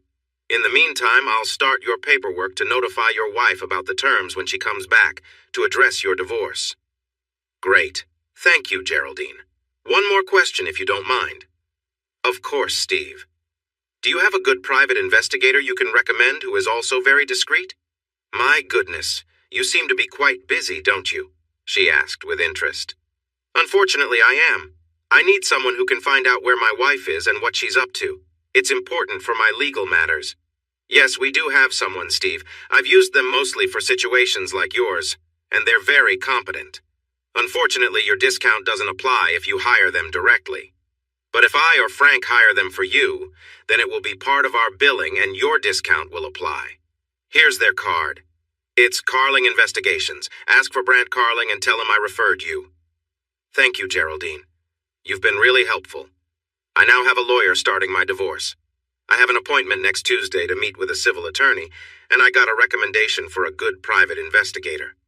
I thought I had gathered enough information for one day, but I wanted to talk to the investigator before I wrapped up. So I drove straight to their office. Mr. Carling will see you now, Mr. Walters.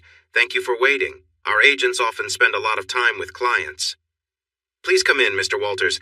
I'm Brant Carling. How can I assist you today? Please call me Steve. I just want to say that Geraldine Markham recommended you highly. I'm in a tough situation. I believe my wife, Kirsty Walters, might be in jail on the island of Montserrat with some others on drug charges. Geraldine is helping me with my divorce from Kirsty, so it would really help to know where she is, how long she might be there, and when she could come back home. He wrote down most of what I said. I understand, Steve. Is there a reason you can't make these calls yourself and save some money? To put it simply, Brant, they don't know if I'm alive or not, and I prefer to keep it that way for personal reasons.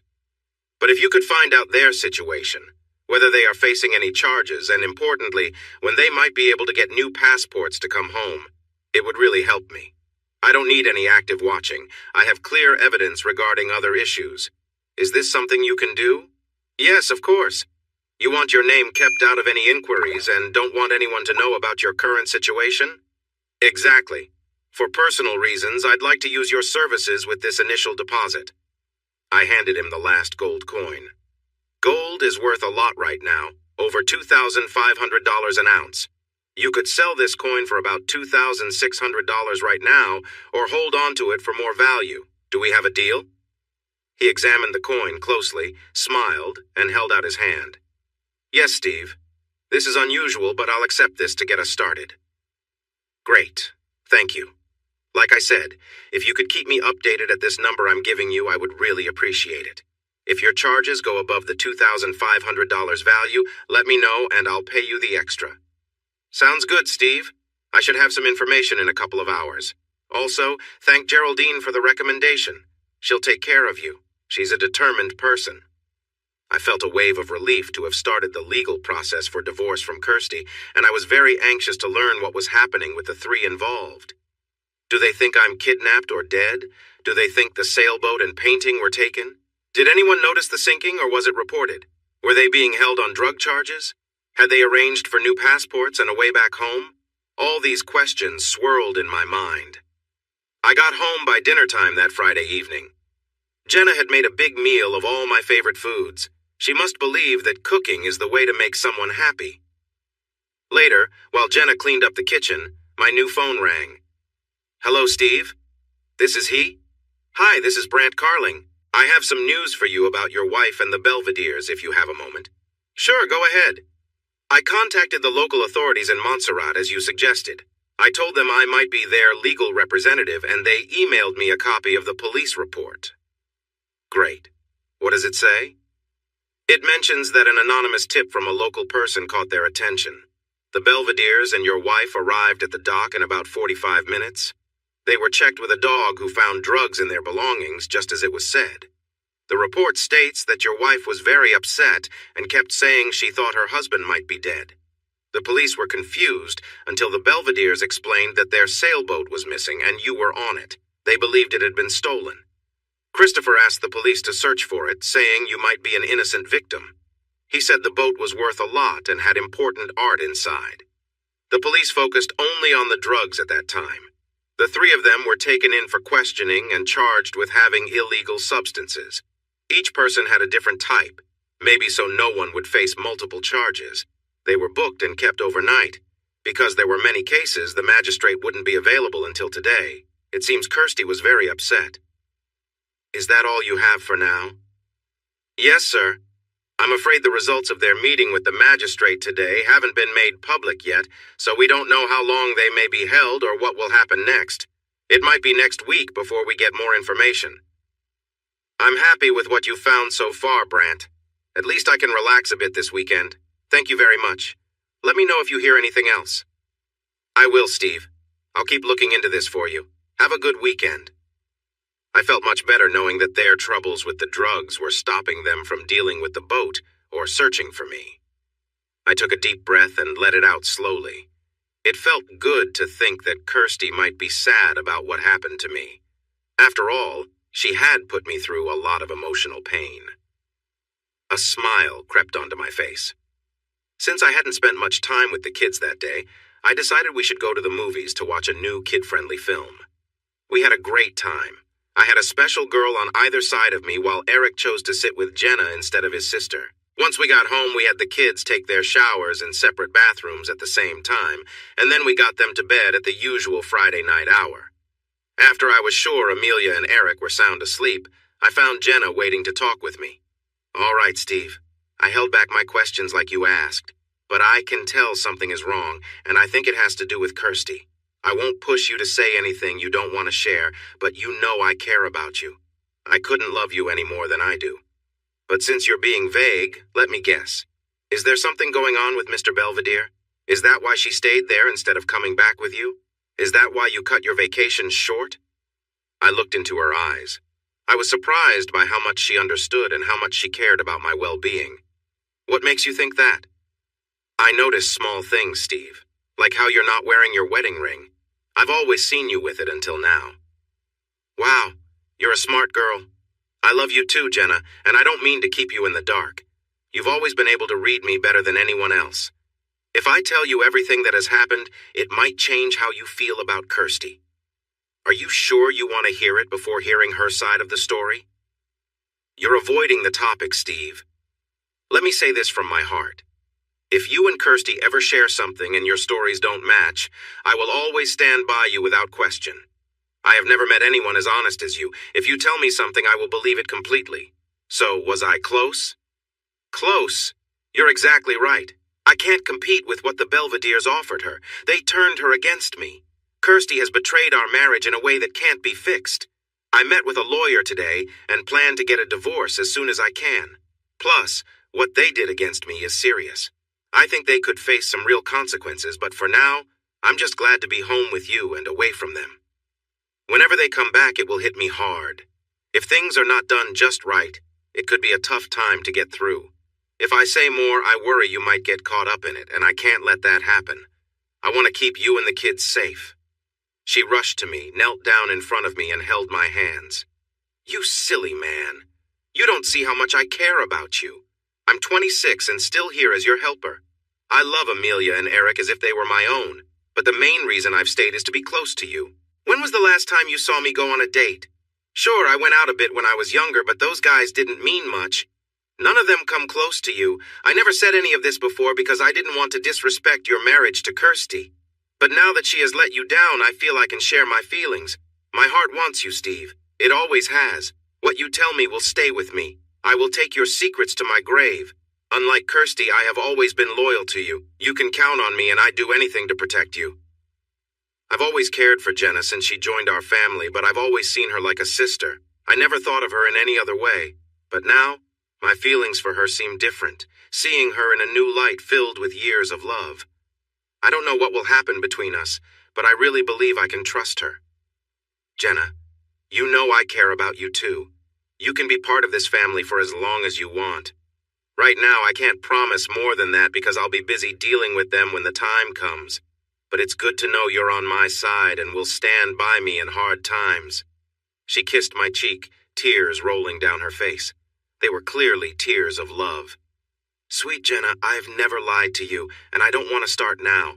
If anything does happen between us in the future, I don't want it to be spoiled by lies. Since we first met, you've always been someone I can truly trust. I've trusted you with Amelia and Eric, who mean so much to me. My hesitation to share everything isn't because I don't trust you. It's to keep you safe. If you ever find yourself caught up in something and are asked questions, please always tell the truth. I will never put you in a position where you feel you need to lie for me. But I promise you, once all the legal matters are settled, I will tell you everything that has happened and what is currently going on. I won't keep anything from you. I won't ask for more details until you're ready, Steve, but there's one condition. What's that? Stop paying me. Not a single cent more. With Kirsty not working and you facing big legal fees, this is my way of helping. I will still do everything I've always done, but I won't accept payment. This is not up for discussion. I insist. Understand? Understood, I agreed. We hugged and went to bed that night, realizing that new possibilities were opening up that I had never thought about before. Before sleeping, I looked at the 2 hard drives I had taken from the sailboat's recorder. I needed to find a way to access the recordings. Saturday and Sunday were family days. The 4 of us spent 2 days at Tampa's Busch Gardens. I had never enjoyed such a wonderful time with my family. It seemed like the kids picked up on Jenna's cues and didn't ask about their mother anymore. I realized Kirsty hadn't contacted them at all since we left to sail, while I had called them 3 times. On Monday morning, I took one of the hard drives with me to a local computer store. They knew exactly what I needed and showed me where to find powered adapters for external hard drives with USB and FireWire connections. I found one that fit my hard drive and bought it. At home, I easily set it up to connect to my desktop PC. Unlike many people, I prefer a desktop over a laptop.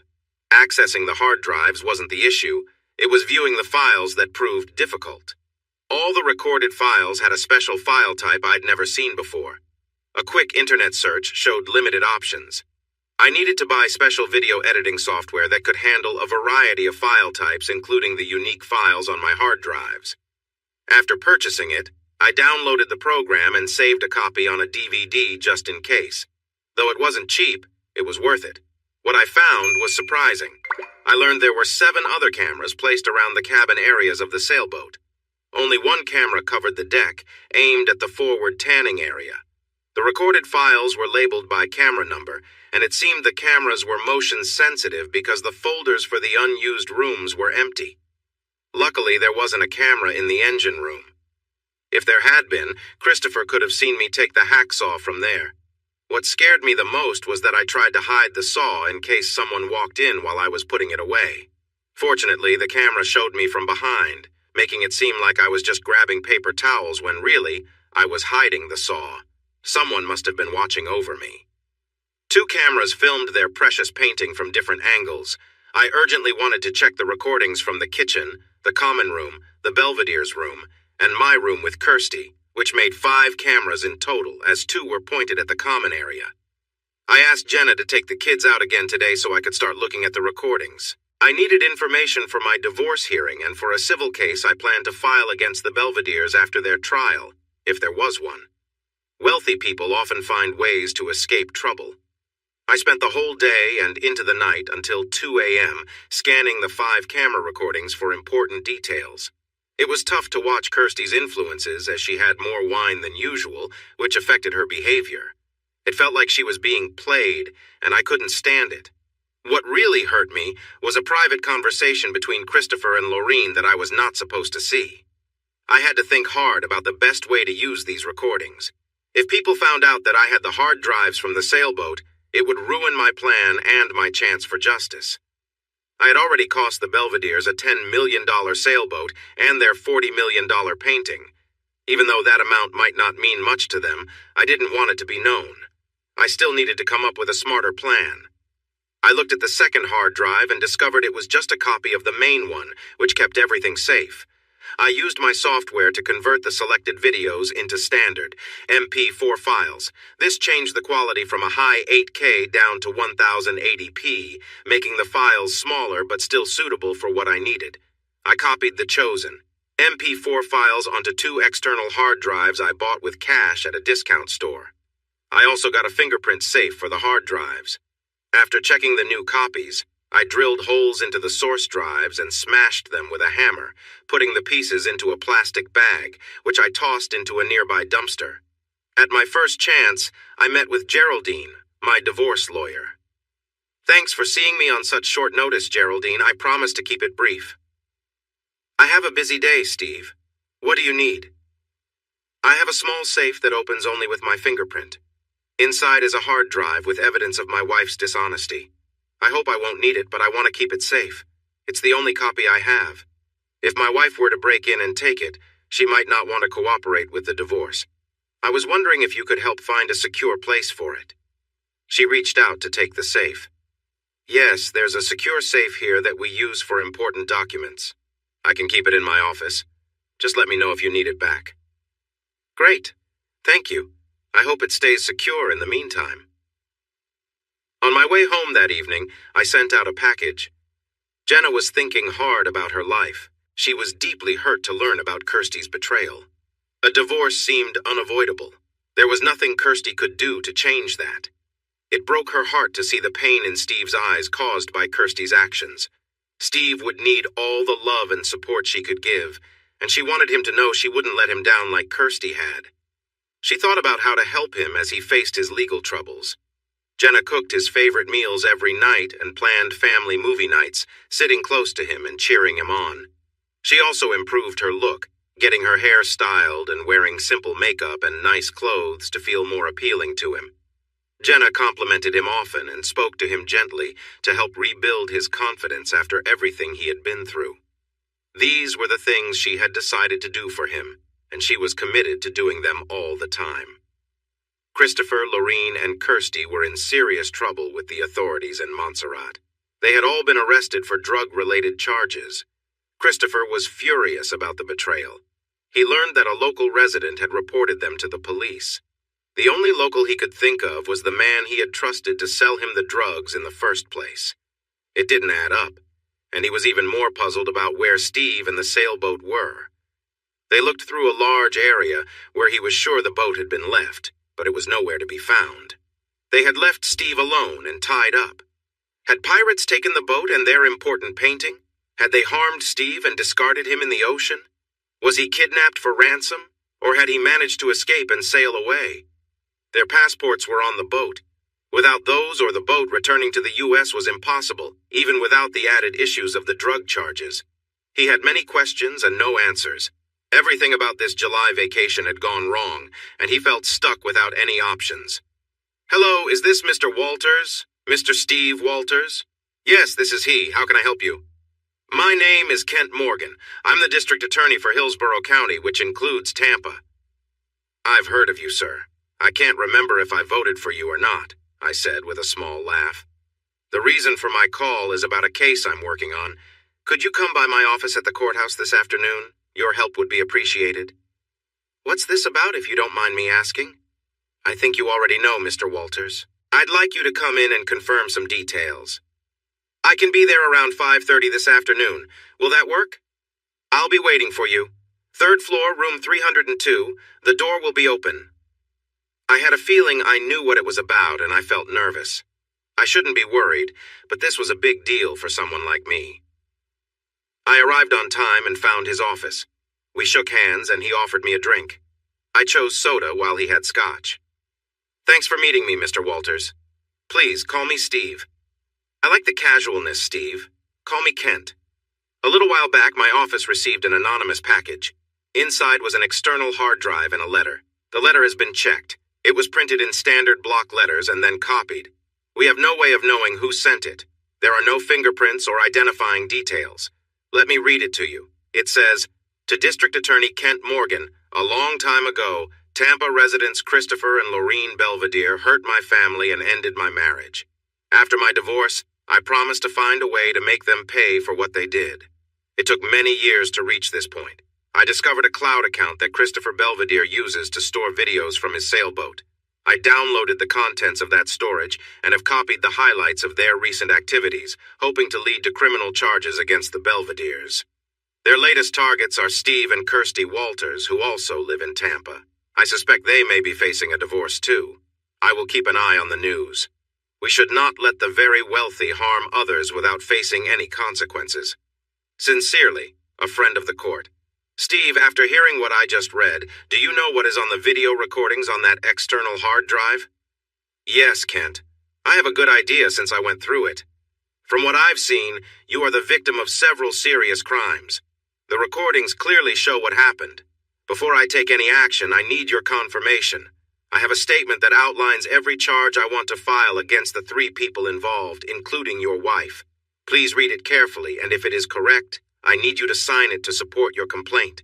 I can only use this evidence if you agree. If they had harmed you fatally, I could have used it after your passing. Since you are alive, I need your support. Will you help me hold them accountable, Steve? We are talking about serious consequences." As I revisited the details of my abductions, attacks, conspiracies, and the distress I suffered, pain resurfaced in my mind. I found myself tearing up, and I quickly wiped my face. After finishing, I wanted to clarify a few things. "Kent, I can confidently say that this statement is accurate, and I will gladly testify under 2 conditions. You've watched too many crime shows, Steve. I'm the DA, not you. I make deals here, but I'm open to hearing you out. My first condition is that I want to testify without using the video evidence. Let me share what they did to me first, and then allow for cross-examination. I want them to think there is no video, just my word against theirs." "Why would you want that?"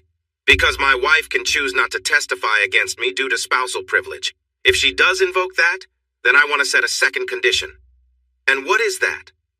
"I want the court records to be sealed. If she tries to protect me even a little, I don't want our children to see any public records related to her private matters when they grow up. I want to honor the mother she has been to them so far." "I understand. And if she decides to support the Belvederes and testifies against you, saying you are lying, believing it will be your word against theirs?" Then I don't want the court record sealed. Let her fade away in their eyes. What if she decides to tell everything against the Belvederes and supports you completely?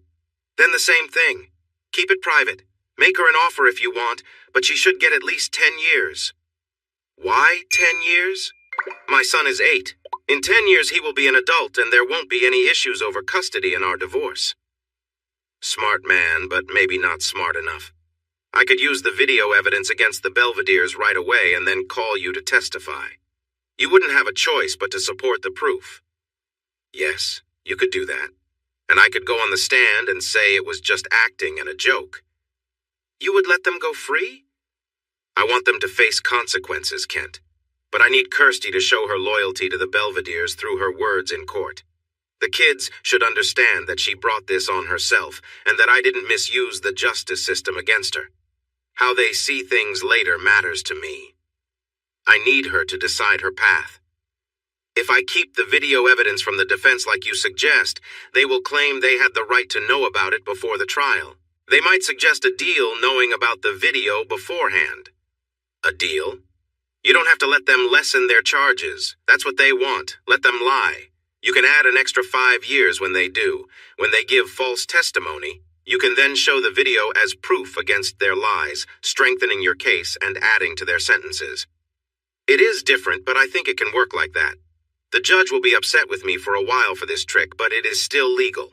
All right, Steve. I will agree to your 2 conditions, but you must promise to be a great witness when you testify. Consider them guilty, I said firmly. On Wednesday, after being held for trial by the judge the previous Monday, Christopher was finally allowed to make one phone call. They had taken all his personal things and provided him with an orange jumpsuit to wear while he was in custody. He had to remember a number. He was used to speed dialing from his now unreachable phone. The only number he could recall clearly was Ingrid's, his personal trainer. He told her his attorney's name and where to find him, briefly explained his situation, and urgently asked her to act quickly. The attorney flew in and arrived the very next day, getting to see the Belvederes. Christopher gave him full permission to do what was necessary to get all 3 of them released as soon as possible. Though he had to grease some wheels, the Montserrat penal system was slow. Hearings had to be scheduled, deals agreed upon, papers signed, and orders issued. 2 weeks after their arrest, they were allowed to leave due to a guilty plea for possession.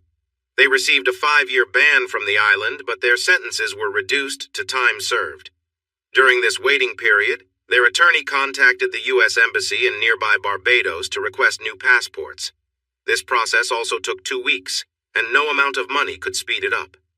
While dealing with legal matters, Christopher hired a private investigator to look into the disappearance of Steve Walters, their sailboat, and a painting that was very valuable to them. The investigator brought his whole team to search for any clues. Christopher believed that Steve did not know how to sail to any destination and suspected that other people might have been involved in the situation. He was not hopeful about the outcome. The investigators' team worked with local authorities to ask if any unidentified bodies had washed up on the beach, but there had been none for over a month. They paid to have Steve's photo and information shown on the main island TV station, calling him a missing person and offering a reward for useful tips, but it did not lead to anything. The local airport had no records of Steve traveling to nearby islands, and they did not have any direct flights to the U.S. The team even checked airport security video in case he had used a different identity. They also talked to every charter boat operator on the island, but no one had seen him. If Steve did not arrive on the island and his body was not found, the options seemed limited. They sent alerts to every port asking if anyone had seen the sailboat, but there were still no leads. Kirsty began to worry that her husband had been kidnapped for ransom or, at worst, was dead. The uncertainty was driving her to despair. The investigators found no signs of fuel or any materials from the boat washed ashore, and with no witnesses, they had no evidence to suggest the sailboat had sunk. When they contacted the maritime authorities, they could not track any signals from the sailboat. The last known signal showed where it had been anchored earlier. They noted that pirates often disable identification signals.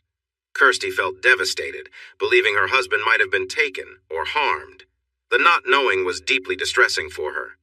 The insurance company that covered the boat was waiting to see if it showed up anywhere, either taken apart or registered again for signs of theft. They often found abandoned boats that had been emptied of everything valuable, leaving only the empty frames. The insurance for the painting was also waiting to check on the sailboat's condition before deciding if the painting was truly stolen or lost, hoping it might appear on the black market somewhere. Their search spread worldwide, except for private collectors who would need to hide the painting. Kirsty and the Belvederes got out of jail in Montserrat on Thursday, 2 weeks after they were arrested. Their passports would not be ready at the embassy until the following Monday. They were told not to leave their hotel rooms until the passports arrived, or they might be arrested again. Christopher had a high-performance laptop sent to him and used it to access backup cloud recordings from the boat. He waited until he was released, because he didn't want anyone else, not even his lawyer, to see the raw footage, since it was very sensitive. The girls gathered around the laptop screen as he clicked through many options to find the last video taken after they left the island. They revisited their final conversations with Steve before leaving him behind. All three of them felt a sense of regret about their last words and actions toward him. Kirsty felt particularly embarrassed, remembering what she had said and done.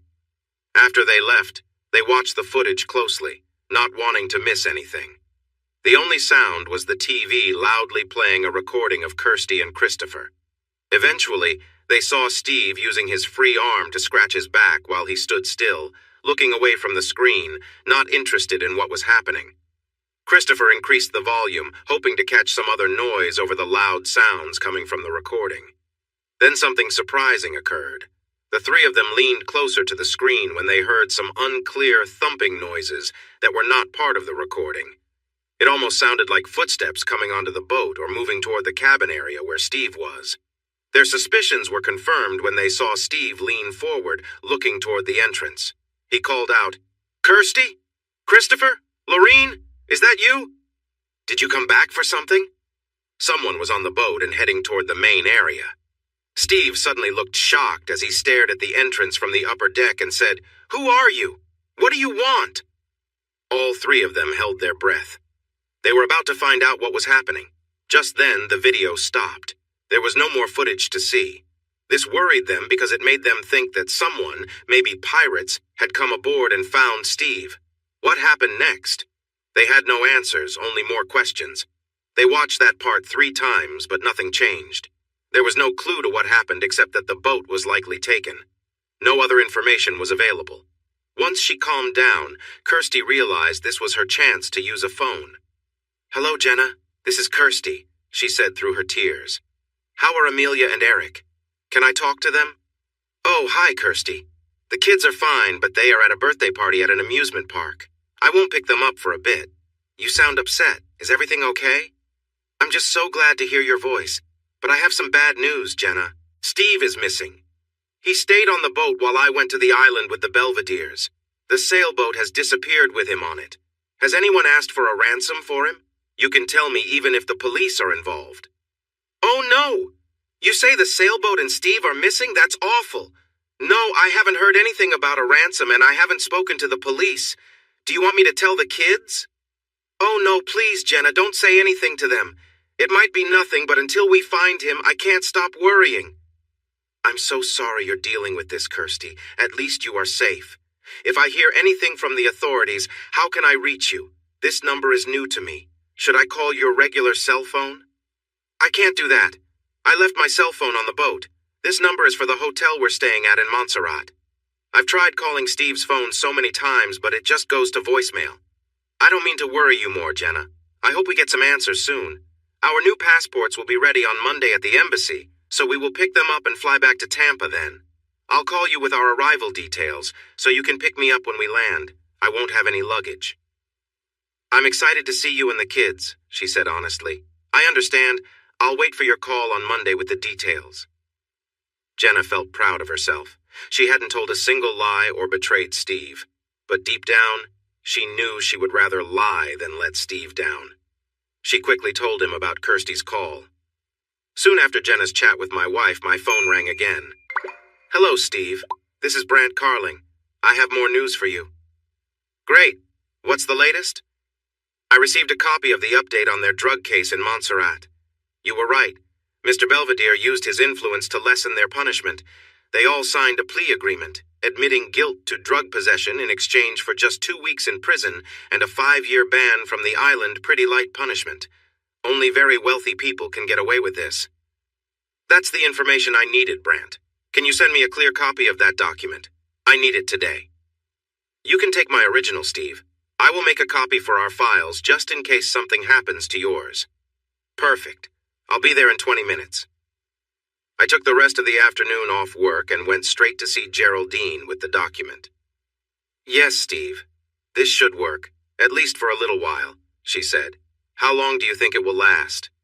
The thing about temporary restraining orders is that they're not permanent.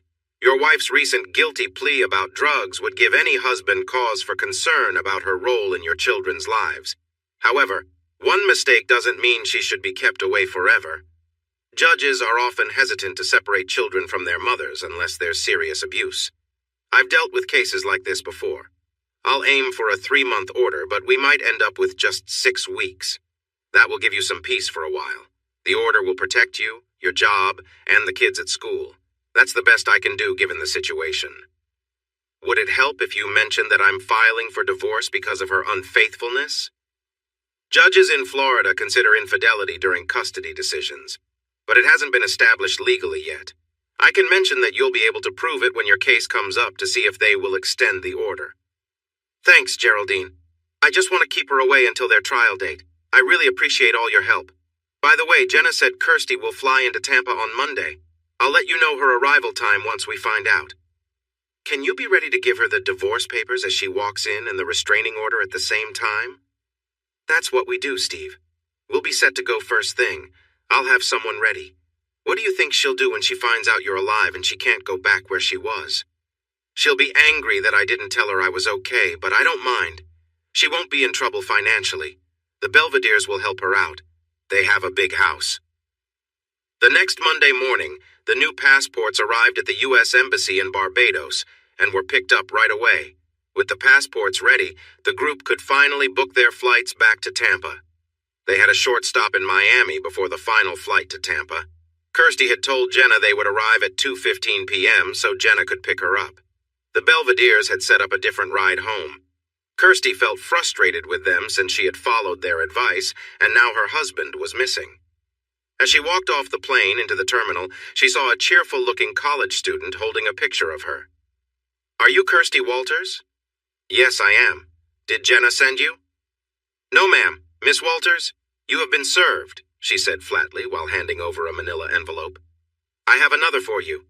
This is a temporary restraining order stopping you from coming within 500 feet of Amelia Walters, Eric Walters, and Steve Walters. This includes your old home, your husband's workplace, and the children's schools. Do you understand? What? My husband is alive? Is Steve alive? Is he? Kirsty asked urgently. I'm not allowed to answer that, Miss Walters. Do you understand the restraining order I just explained to you? Kirsty nodded in a daze. I need to hear you say it, Miss Walters. Do you understand and agree to the restraining order as I have explained it? Yes, I understand, she said in shock. Thank you. This service has been recorded for proof. The server then walked away. When Christopher and Lorene saw Kirsty start to sway, they rushed to her. He caught her in his arms just before she fell. Unable to speak, she handed him the papers. Eager to find out more about Steve, Christopher read the forms again and again. Kirsty recognized that it was clearly her husband's signature on the divorce papers dated 3 days earlier. That meant that Steve was not only alive, but had been at home long enough to prepare the divorce and restraining order. This suggested he had his passport sorted to return to the U.S. They were confused by this news. Steve was going through with the divorce from Kirsty just as he said he would. The protection order lasted for 7 weeks until a meeting was set to see if it would continue or end. What hurt her most was that this order meant she could not talk to her family. She cried loudly as this sank in. Part of her felt relief that Steve was alive, but she was also very upset that he was divorcing her and keeping the kids away for the next 7 weeks. That felt so unfair to her. While Christopher offered for Kirsty to stay with them until everything was sorted out, 4 people approached them. 3 were police officers and 1 was in a suit. Without any ceremony, they placed handcuffs on them, stated the charges, and read their rights. A surprised Christopher told the girls to stay quiet. Their lawyer would help them. As expected, the lawyer arranged for their release on bail within an hour and a half. Money talks. The Belvederes took Kirsty to their big house and made sure she had everything she needed. Christopher guessed that Steve must be in Tampa. With Steve's location known, Christopher made some calls to figure out what was happening. Now that Steve was found, where was their Sea Chariot sailboat? More importantly, where was their favorite painting? Only one person had the answers, and Christopher was determined to find out. Later that evening, after dinner, someone rang the doorbell at the Walters house. Jenna usually went to the door, but Steve had warned her not to answer until further notice. Two well-dressed men stood on the porch. "Are you Steve Walters?" one asked. "Yes, I am. What do you need from me?" Steve replied. "We need you to come with us. Your name has come up in an investigation about a recent sailboat trip."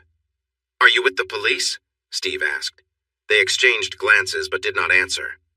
"I'm sorry, but we need you to come with us now," one said, reaching for his arm.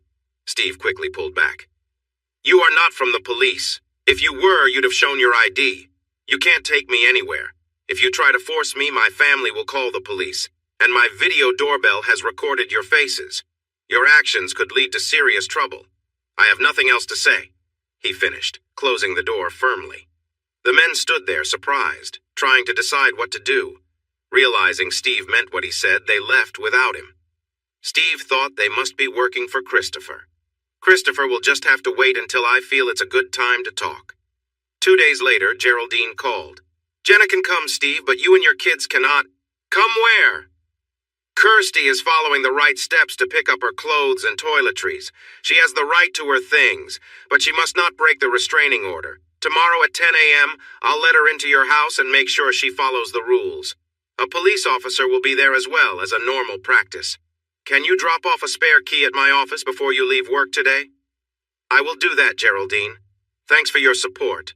Tomorrow is Saturday, and Jenna and I plan to be out before 10 and won't return until that evening. We'll enjoy the day. I expect her to be done before noon.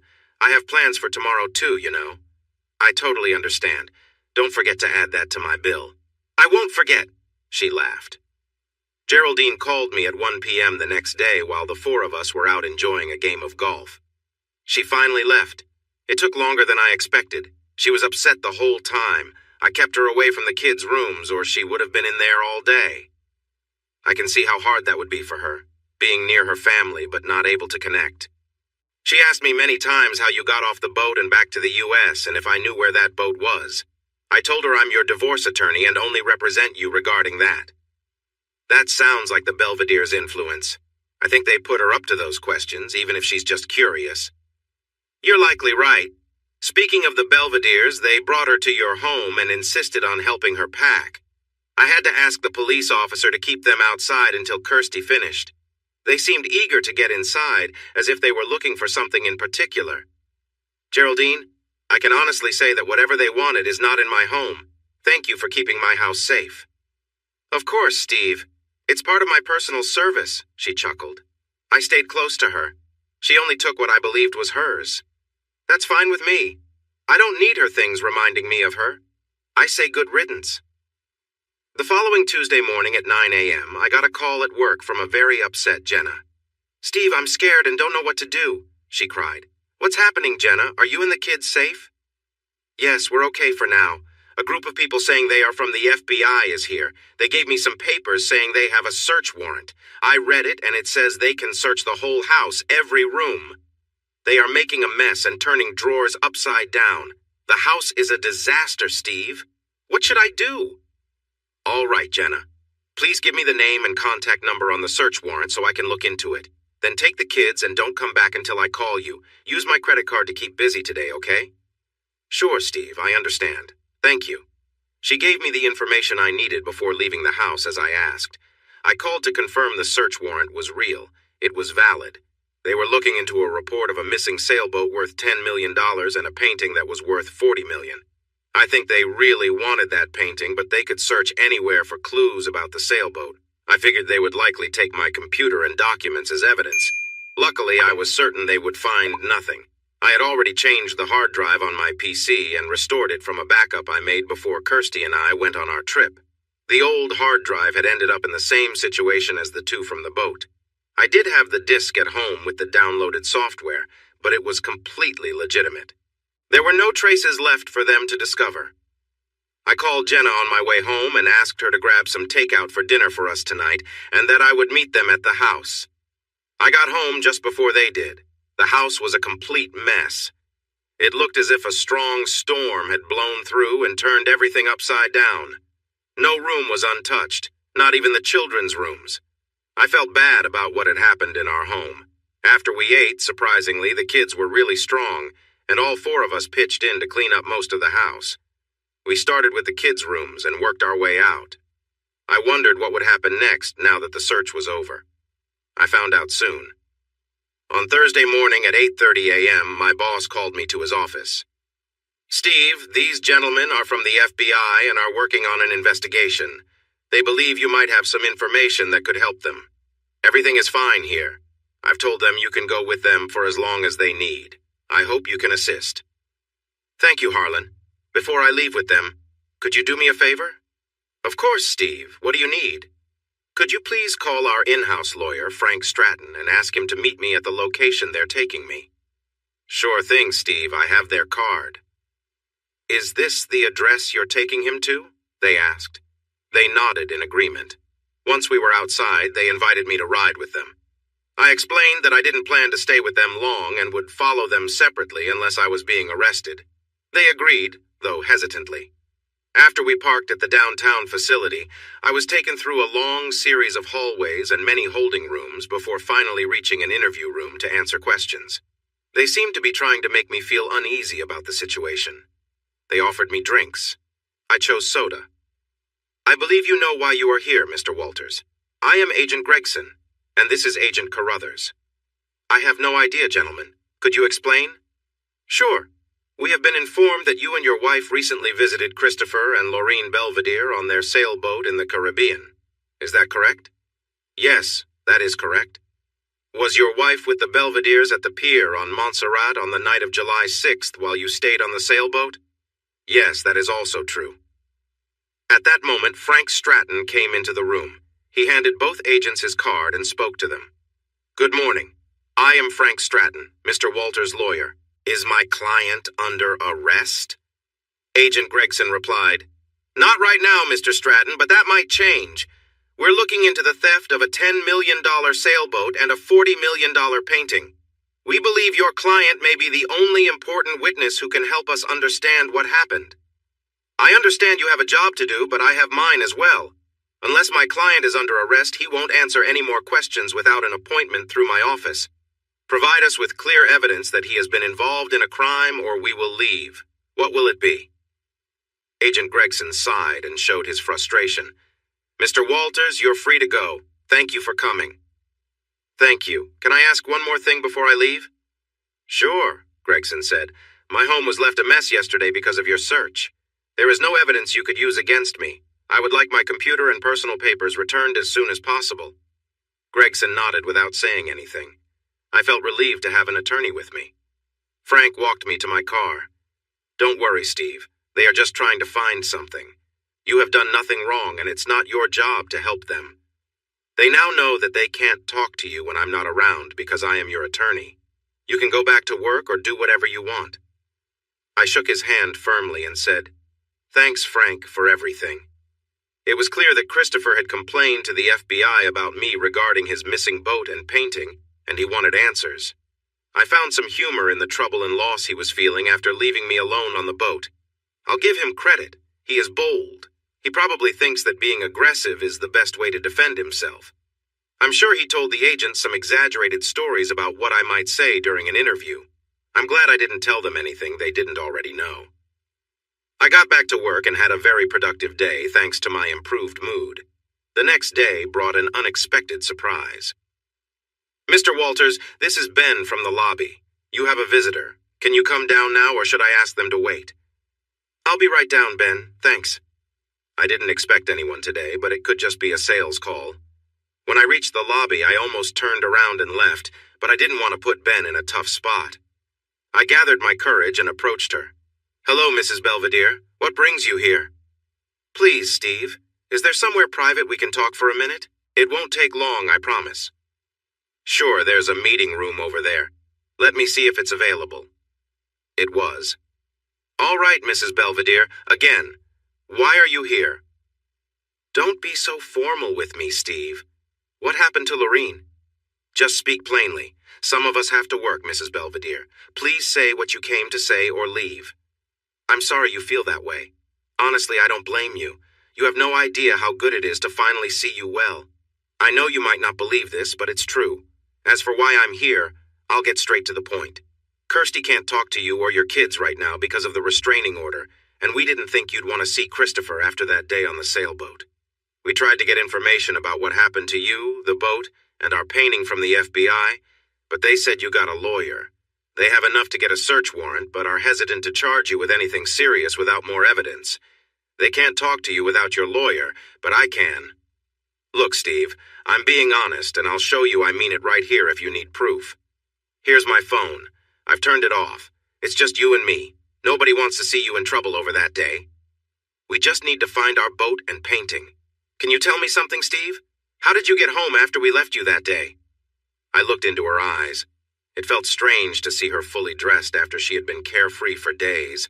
I wanted to express my frustration about everything, but I chose to stay quiet. Instead, I opened the door, turned away, and left the room. I asked Ben to see the woman out. I wasn't interested in their questions. It felt good to take control.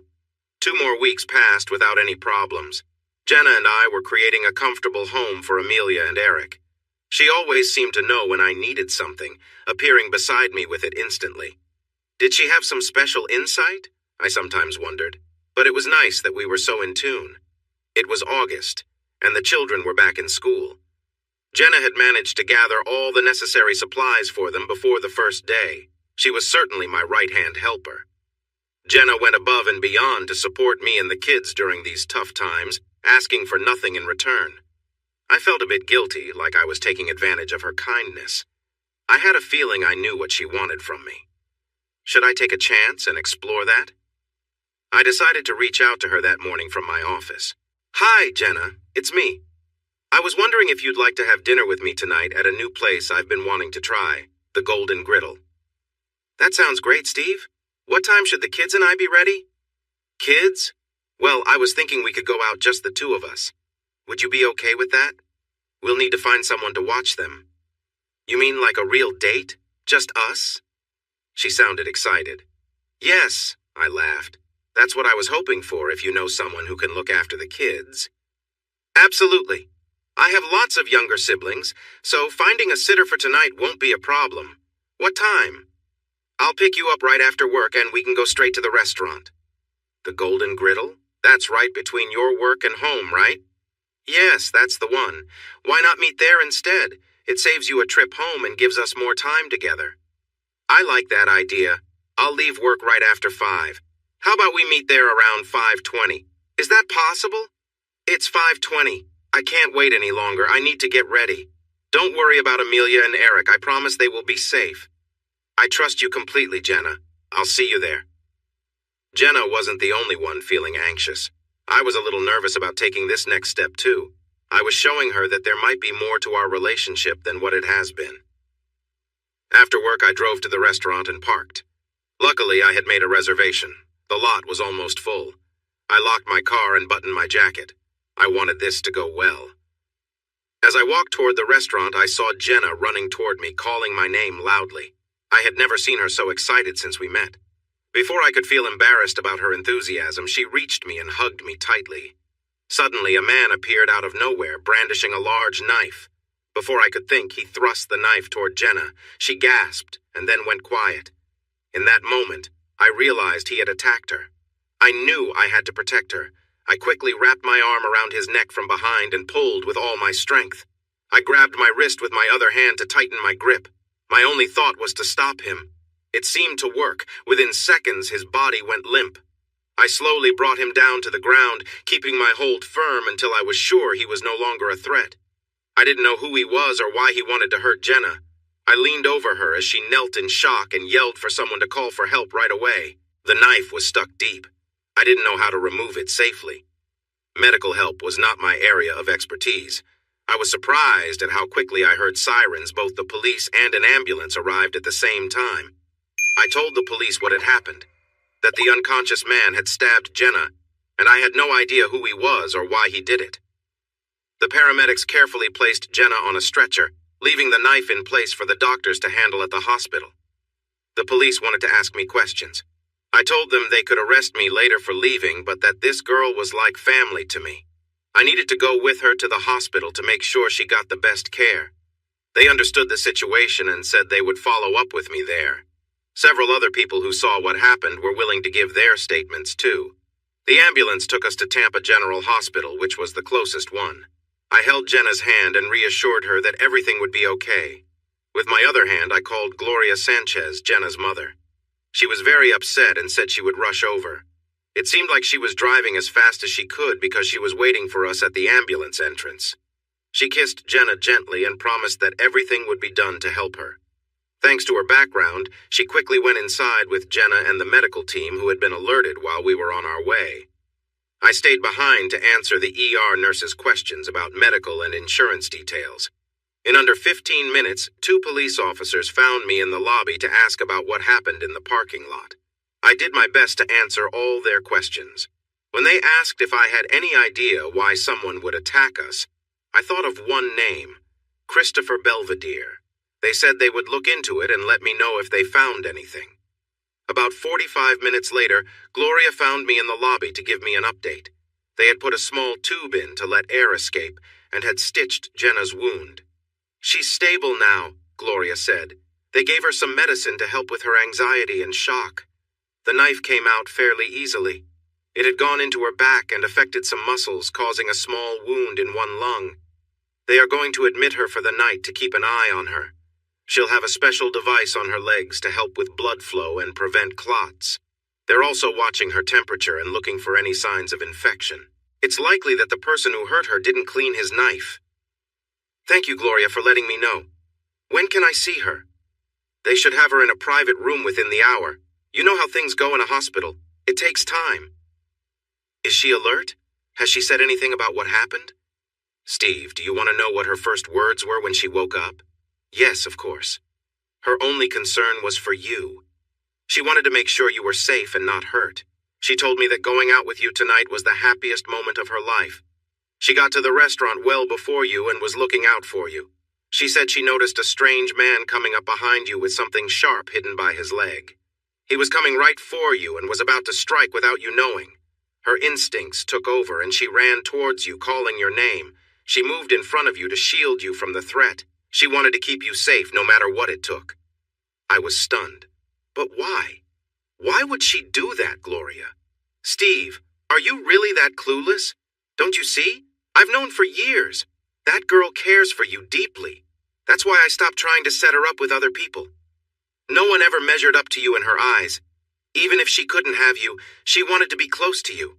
Being away from you would break her heart. I don't know what's happening between you and Kirsty. I've asked, but she won't share anything.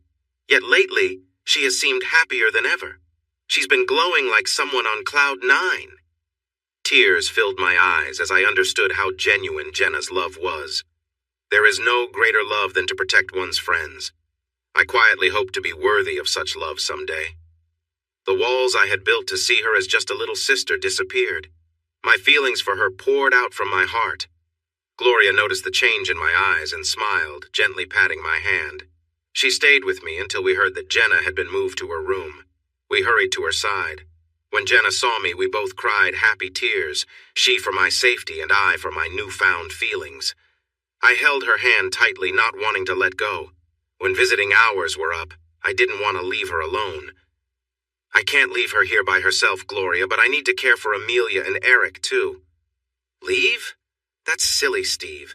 The only way you could go would be to take her arm with you. My daughter Francesca is with them and will stay overnight. Over the years, you've shown such kindness by inviting me and my kids to every cookout.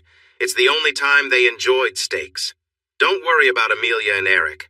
I have 5 other children who think the world of you and would do anything to return the kindness you've given them. Between me and my children, your kids will be well cared for until you and Jenna come home safely.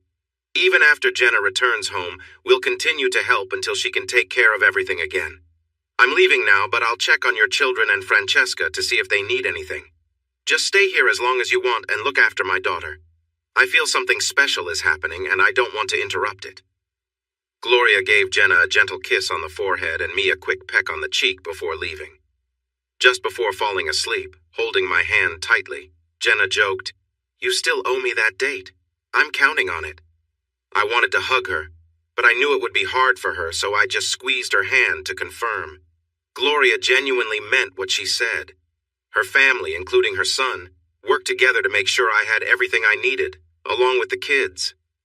Everyone was eager to help us and support their older sister. Jenna was carefully kept from any extra responsibilities until the trial date arrived. She made it clear that she would be by my side during the trial to support me, and no one, not even me, could change her mind. It would take weeks for her to heal, but all she needed was time. Since I had been asked to be a witness in the case against the trio, my time away from work for the trial wouldn't count against me as unexcused absence. It was considered similar to jury duty and would be acceptable as long as I provided a note from the courthouse. I was glad the children were in school. Jenna stayed close to me whenever she could. Her presence was very reassuring and she stuck by my side. I didn't need my attorney Frank Stratton with me because I was just a witness, not involved as a plaintiff or a defendant. The district attorney advised me to arrive right before it was my turn to speak to avoid any unwanted encounters in the hallway. I was taken to a side room, and one of his assistants showed me to my seat right behind the prosecutor's table. Without looking, I could sense 3 pairs of eyes on me as I walked to my seat next to Jenna. This would be the first time Kirsty would see me since that day. I was anxious to find out if there was still a part of the woman I had loved and married. I was probably just as eager for this to be over as they were. The people in the courtroom were instructed to stand for the legal proceedings that lead to a trial. The DA and the defense attorney presented their opening statements, each saying the opposite of the other. Then it was time for their main witness to step forward. I was sworn in and ready to answer questions. "Walters, can I call you Steve?" "Yes, I'd like that," I replied to the district attorney's request. The DA spent the next 2.5 hours asking me questions about everything that happened during the sailing trip. He covered a lot of ground. We went over the tough situations I had faced, including being forced into difficult positions and handled roughly. I even showed the jurors the marks on my wrist. Some details were left out, but the DA was focused on proving the charges. I spoke truthfully throughout. After a break for lunch, it was time for the defense to question me. The lawyer was a large man with thin glasses. "Steve, you've told quite a story today. You should consider writing fiction because much of what you say seems made up, doesn't it, Steve?" I decided to stay calm, even during his sharp questioning. "No, sir. You expect us to believe all the nonsense you've shared about these 3 people on trial?" "Yes, sir." "Steve, isn't this just a way to distract us from the truth about you stealing a $10 million sailboat and a $40 million painting from the Belvederes?" "No, sir." "Is it true you are the main suspect in an ongoing FBI investigation?" "Yes, sir." "And is that investigation about the missing sailboat and painting?" "Yes, sir." "So you admit to being involved with those items?" "No, sir." He looked frustrated that he couldn't shake me. "Steve, do you think Christopher Belvedere is a handsome man?" "I don't think of men that way, sir." "Just answer yes or no. Do you find Christopher Belvedere handsome?" "Not to me, sir." "Do you think he is fit and strong?" "Yes, sir." "Has your wife, Kirsty Walters, called him attractive in front of you?" "Yes, sir." "Aha. So wouldn't you say you feel jealous of him because of his looks that attract your wife and other women?" "No, sir." "No? Why not, Steve? Why wouldn't an ordinary man like you feel jealous of someone like Christopher? Even I feel a bit jealous."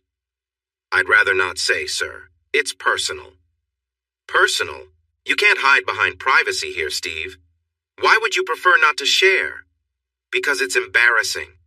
"Embarrassing? I don't care about that. Just answer the question. Why would an everyday person like you feel upset about someone like Christopher Belvedere?" The judge turned to me and said, "Answer the question, please." "Yes, sir. I will." I did not want to share this in front of everyone to avoid embarrassment, but since I have to, There's a good reason I don't feel upset about him. In fact, I feel pity for him. He cannot have children anymore. I have 2 kids who mean everything to me. I wouldn't change places with him for anything. No, sir. I'm not upset about Christopher Belvedere. The jurors gasped and laughed a little. The judge hit his gavel to calm everyone down. I figured he was trying to make me look jealous of Christopher to explain why I might take the boat and painting. He didn't succeed.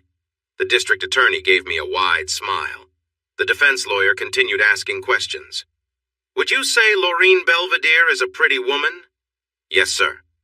Weren't you upset when she turned down your attempts to get close to her because she was loyal to her husband? I can't answer that question. Oh, here we go again. Let me guess. You can't answer because it makes you uncomfortable. No, sir. Then please tell the court why you can't answer.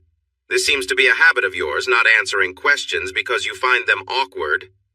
I can't answer that question because it's a tricky question. In what way, Steve? Your question suggests that I tried to charm Mrs. Belvedere. That never happened. That's hard to believe. Steve, you're about to learn about the truth. Others in this courtroom will challenge what you said. But first, at the risk of making you uncomfortable, I hope to get at least one honest answer from you today. Objection, Your Honor, the district attorney said quickly. Objection upheld. The defense should avoid putting down the witness. Yes, Your Honor. Now, Steve, when you stayed behind while your wife and the Belvederes visited the island of Montserrat on July 6th, please tell the court what happened afterward. How did you manage the boat and painting and get back home to the U.S.? I had been ready for this question. Everyone wanted to hear my answer. Christopher, Laureen, and Kirsty leaned in, eager not to miss a word. Your Honor, this isn't a straightforward yes or no question. I need to explain fully. May I have the court's permission to speak without interruption? It might take a few minutes. The defense lawyer looked at Christopher, who nodded eagerly. Then he nodded to the judge. Very well. Go ahead, son. Speak your mind, but please don't go on too long. You will not be interrupted until you finish. Is everyone in agreement? The defense lawyer nodded again. I knew that everything I was about to say was not true, but I was the only witness, and I needed to see justice served. Thank you, Your Honor. That day on the sailboat, as I mentioned before, Christopher, Kirsty, and Laureen had tied my left wrist to a secure bar.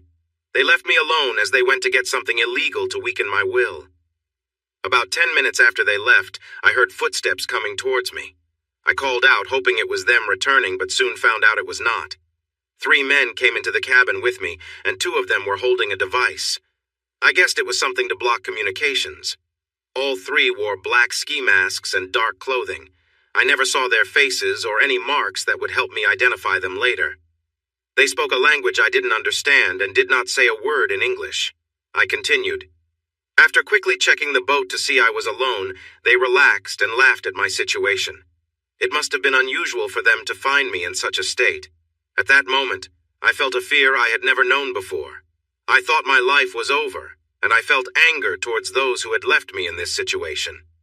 The men then began to carry out their tasks. I heard one on deck raising the anchor while another worked with a laptop, possibly tampering with the boat's systems. Before long, the boat was moving quickly to an unknown place. Even though I was still tied up, I stayed silent, not wanting to draw attention to myself. After taking a deep breath, I continued. Once we were moving, I saw them writing something down, likely taking stock of the boat's features. I knew it was a valuable vessel. About half an hour later, 2 of them approached me and began asking questions I could not understand. I responded with one word, American. One of them took out a satellite phone and made a call. He spoke with someone for nearly 5 minutes before pointing the phone at me. The person on the phone spoke broken English, but I understood him. He asked for my name and where I was from. I answered. After that, he engaged the other 2 men in a heated discussion. Then he asked why I was tied up and left alone on the boat. I explained that my wife was unfaithful with the captain of the boat, and they were trying to embarrass me while a video of their actions played on the TV. They had come to the island for drugs to use against me. He paused and asked if I knew where the valuables were on the boat. He suggested that if I told them the truth, they would let me live. If I didn't, I would be in serious trouble. The courtroom was silent as I continued. Can you imagine how vulnerable I felt? Scared and stripped of my dignity, facing a threat to my life while my wife and the captain betrayed me? In that moment, I thought about giving up as a way to escape my pain. When I said this, Kirsty started crying. She realized the terrible situation her actions had put me in, which could have caused my death. I was surprised to see any sign of regret from her. To try to save my life, I told the man on the phone where to find a box in the engine room. It held my personal items and cash left on the boat. He shouted orders to others in their language before they left to check my honesty. I believe anyone would have done the same in my position. They returned with the box, opened it, and began to count the contents. After talking to their boss on the phone, he thanked me for making things easier for them. He explained that they didn't want a dead American, as it would bring too much attention. They were okay with being pirates, but murder would cause more trouble than they wanted. He said he would grant me 3 favors for helping them without resistance. They thought they hit the jackpot. The cash and coins meant little to them compared to the boat's worth. They kept looking at a painting and even took a picture of it. But I didn't say anything. The jurors listened closely as I shared my story. The man on the phone asked how much cash was mine. I told him I had $2,000 in that box. They counted out the money and gave me my passport. He explained we would be near the island of Antigua in 30 minutes. He ordered them to let me get some clothes and pack my $2,000 and passport in a waterproof bag before letting me go near the island. As we got closer to Antigua, one of the masked men pointed something at my head while the man on the phone warned that they knew my address. He threatened my family if I said anything about them. I promised I would keep quiet. I just wanted to go home. Then he surprised me with one last kind act. He told me that his wife had recently left him for another man, so he understood my pain. He promised to tell the authorities in Montserrat about the illegal activity my wife and the captain were involved in, as a way to get back at them. They pushed me overboard and I swam as hard as I could to the nearest pier. Worried about my family, I never spoke about my difficult experience until now. I bought a plane ticket home and got some gifts for my children while I waited for my flight. I flew home and tried to start my life again. That's the story. The room was silent as the jurors imagined being in my situation. It was clear that I had finished speaking. The defense attorney clapped slowly, mocking me. "Steve, I'll give you credit for your imagination. Your story is almost as good as the first part of your tale, but not quite. You see, there are no other witnesses here to challenge what you just said, so you think the jury will accept your story without question. Not so with the first part of your tale.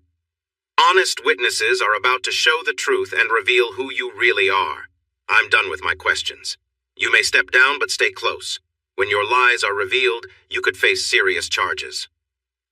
I kept a calm face and returned to my seat. Jenna held my hand tightly to comfort me.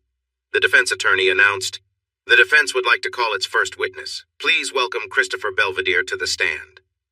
After being sworn in, Christopher told the jurors that everything I said today was untrue. He explained how he and Lorene had become friends with my wife and me and had invited us on that trip. He emphasized that he had been a gentleman the entire time. He mentioned that he had often teased me for looking too much at his wife's modest clothing. He talked about my strong interest in their painting and its worth. He said that Kirsty often apologized to them for my behavior, as they were trying to tolerate me for her sake. He clearly stated that he was not sterile and suggested that I was speaking poorly of him out of jealousy. He swore under oath that no one ever tried to restrain me. In fact, they tried to keep their distance from me to avoid problems on the boat. He said it was silly to think he would be interested in seeing me without clothes. The jury chuckled at that remark.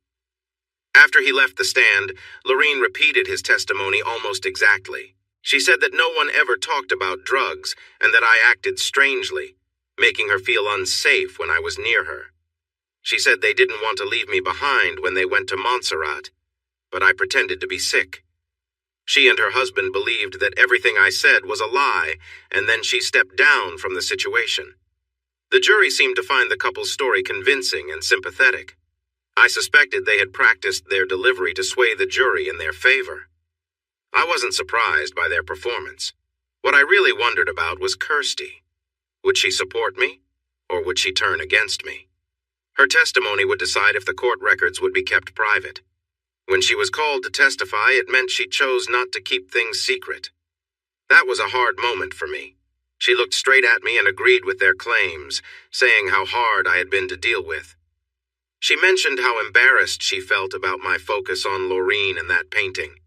She said she had been unhappy with me and wanted to leave, but stayed for the kids. She showed me that she was aligned with Christopher Belvedere. After her performance on the stand, the defense wrapped up. The three of them now had us all believing my side of the story was just a bunch of lies. The judge gave us a break for lunch. Kirsty and the Belvederes smiled at me while Jenna and I went out to eat. They seemed pleased with what they thought they had achieved against me. I could sense that Jenna wanted to ask about my run-in with some trouble, but remembered I had asked her not to ask anything until the trials were finished. She remained supportive despite the strong testimony she had just heard. It was clear that the defense figured they had an easy win. They believed the verdict would go in their favor if it was decided right then. When the session started again, the DA asked the judge to let the prosecution respond to the three testimonies, and the judge agreed. He introduced a video as evidence. The defense objected, saying it shouldn't have been shown without prior notice. The judge questioned what kind of video it was. The DA explained that it was footage from the sailing trip and was being presented to counter specific statements made by the three witnesses.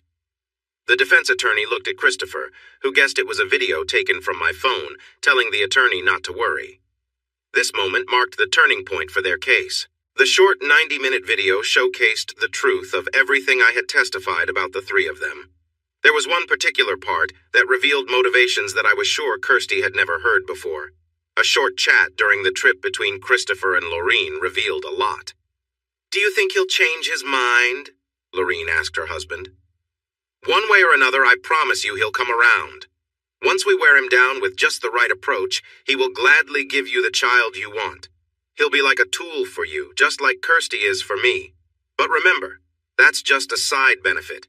Our main goal in making Steve toe the line is to use his role as head of product development at StarGen Pharmaceutical so he can share private information to help me trade stocks.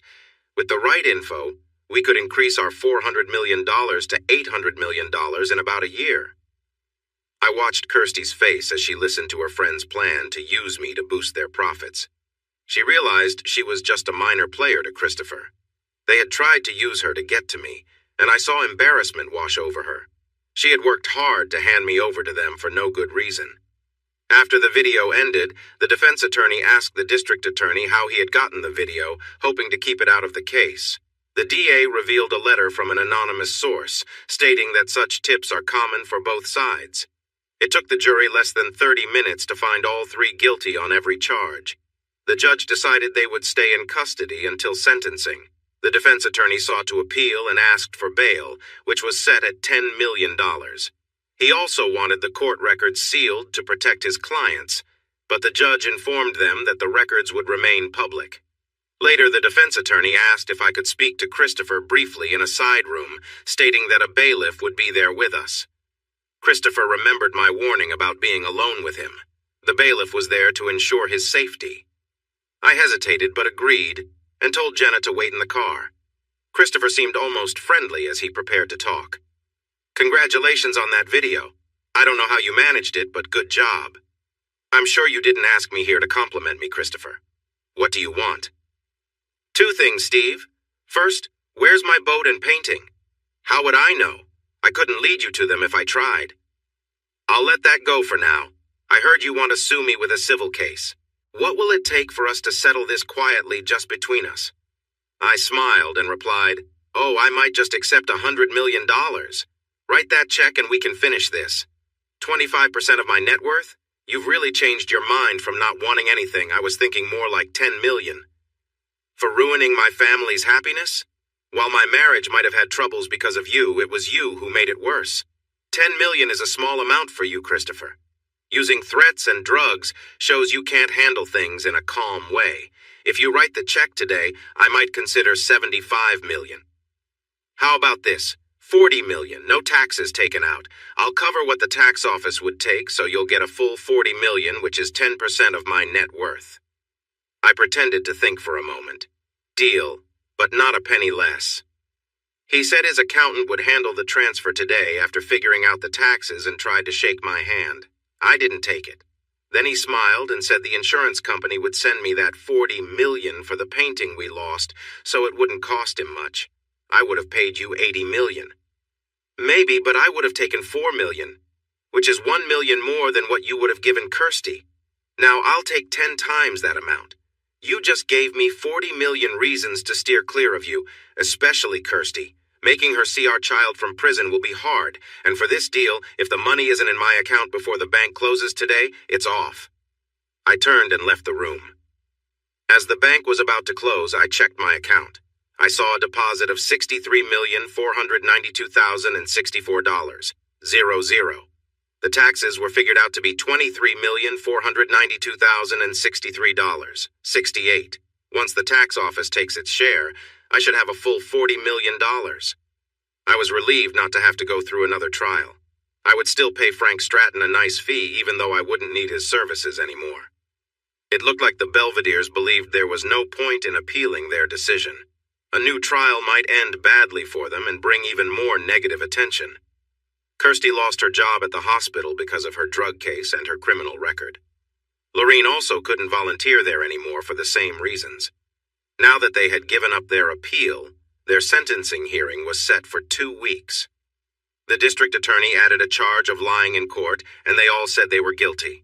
Since I was the only victim, I was the only one allowed to speak in court about whether they should be treated kindly or harshly.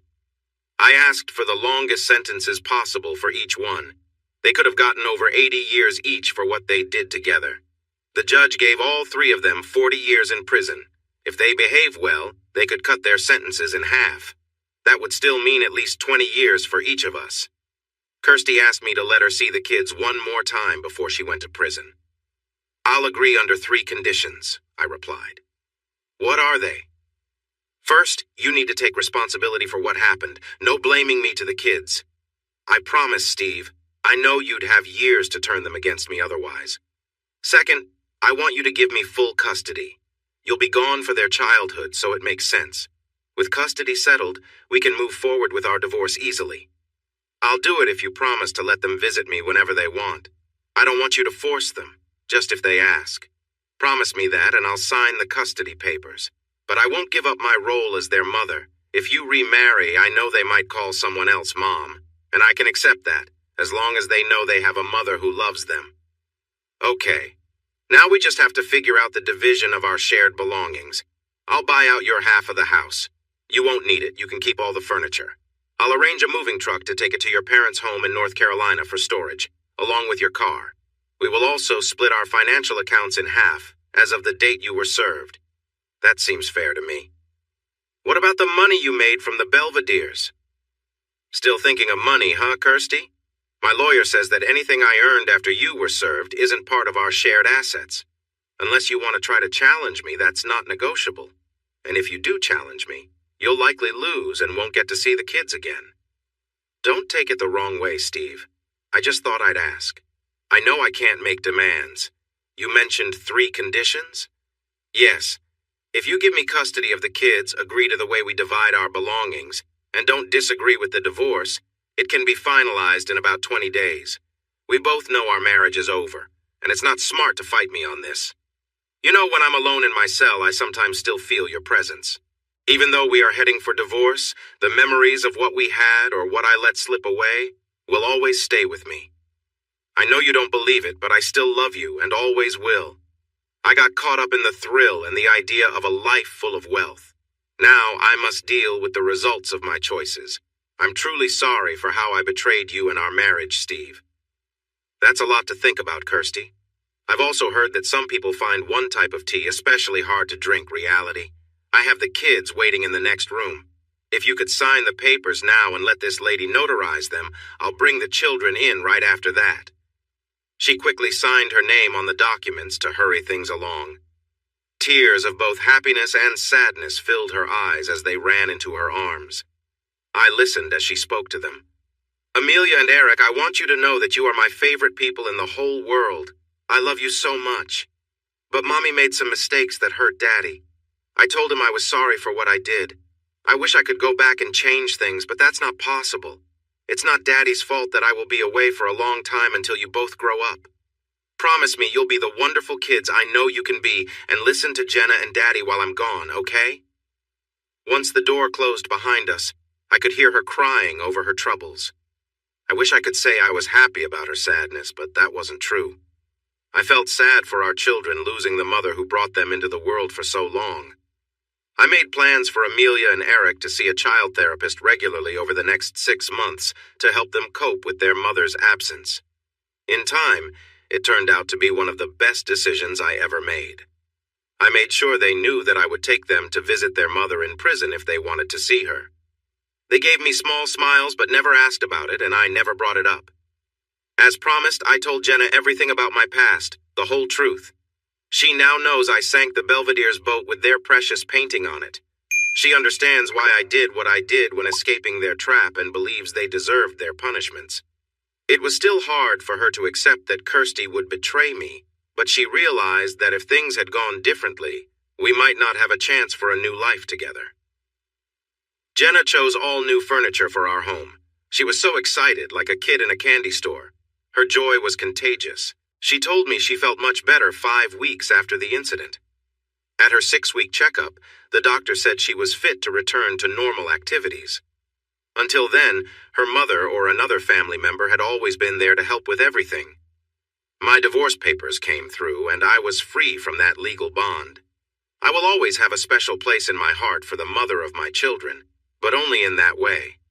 After everything that happened, I didn't have any romantic feelings left for Kirsty. That was in the past. I kept my promise and asked Jenna out for a second date. This time, it went much better than the first. I was really starting to care for her. The love I had for her like family changed into something beautiful. When I got home from our date, I gave her a wonderful kiss that sparked something special between us. We started kissing on the couch, lost in the moment. Just before things went further, I paused to share my feelings. "I'm not perfect, Jenna. Kirsty hurt me. Are you sure you want to be with me?" Her eyes were bright with emotion as she said, "I might want other things, Steve, but what I really need is you. You helped me heal from my injury. Now I want to help you heal from your heartbreak. Since the day we met, I've wanted to be with you. I want you more than anything else. Please be mine, Steve, not just for tonight, but forever." I took her to my room, and I learned something new about her. "You haven't been with anyone?" I wouldn't share myself with anyone I dated before. I was saving myself for you or someone just like you. You're exactly who I was waiting for. And we connected in a loving way. I took my time with her, gentle and caring. That first night she was quite nervous, but after that she opened up more and more with me. In the following weeks, she wanted to explore new things with me to find out what she liked most. The kids giggled when they saw us kiss for the first time. They thought it was funny, but it also made them feel secure. They understood where their mother was and why, but Jenna had been a caring part of their lives for a long time. This made their emotions steady. They knew I would always be there for them too. It was the best situation we could have. We never had trouble finding a babysitter. Gloria or one of Jenna's siblings would often help out. That summer I helped Jenna complete her scuba diving lessons so we could dive together. Life felt perfect for us. I stayed at my job not because we needed the money, but because I loved what I did. It gave me stability. After a month of happiness, I realized I couldn't imagine my life without her. At her birthday party with all our friends and family there, I got down on one knee and asked her to marry me. Jenna shouted, "I thought you would never ask." Everyone laughed and cheered, especially Amelia and Eric, who were the most excited. Jenna and I decided to build a new house together, picking every detail, color, and finish. It was not as fancy as the Belvedere mansion, but it had 6 bedrooms, each with its own bathroom. It had many nice features. Jenna and the kids were thrilled. We planned our wedding to match the move-in date of our new home. Before the wedding, Jenna asked me to sign a prenup, which said I would keep most of our shared assets if things didn't work out, but she promised that would never happen. I believed her. She wanted me to know she was with me for love, not money. After we got married, we spent 3 wonderful weeks on our honeymoon in Hawaii. When we got back, everything was set for us to move in. Jenna was very happy as she directed where everything should go in our new home. I enjoyed coming home for lunch often, where Jenna would greet me warmly. We started taking fancy family vacations, including scuba diving. My new wife loved playing the song Never Enough from The Greatest Showman. I couldn't help but love her more every day. We bought a boat, not a fancy yacht, but a power boat for family outings, fishing, and scuba diving. Jenna and I shared many joyful moments together. She kept running our home but didn't get paid. Instead, we had 2 more children, and she received love and support from me. Our 2 boys were cherished by their older siblings, who knew that Jenna loved them just as much as her biological children. Then I remembered my mother saying, "Everything happens for a reason." Suddenly, everything felt clear. Hey everyone! Thanks for watching. Don't forget to subscribe and turn on notifications so you won't miss any of the exciting stories we have coming up. What do you think about the characters in this story? Let us know in the comments. We'd love to hear from you.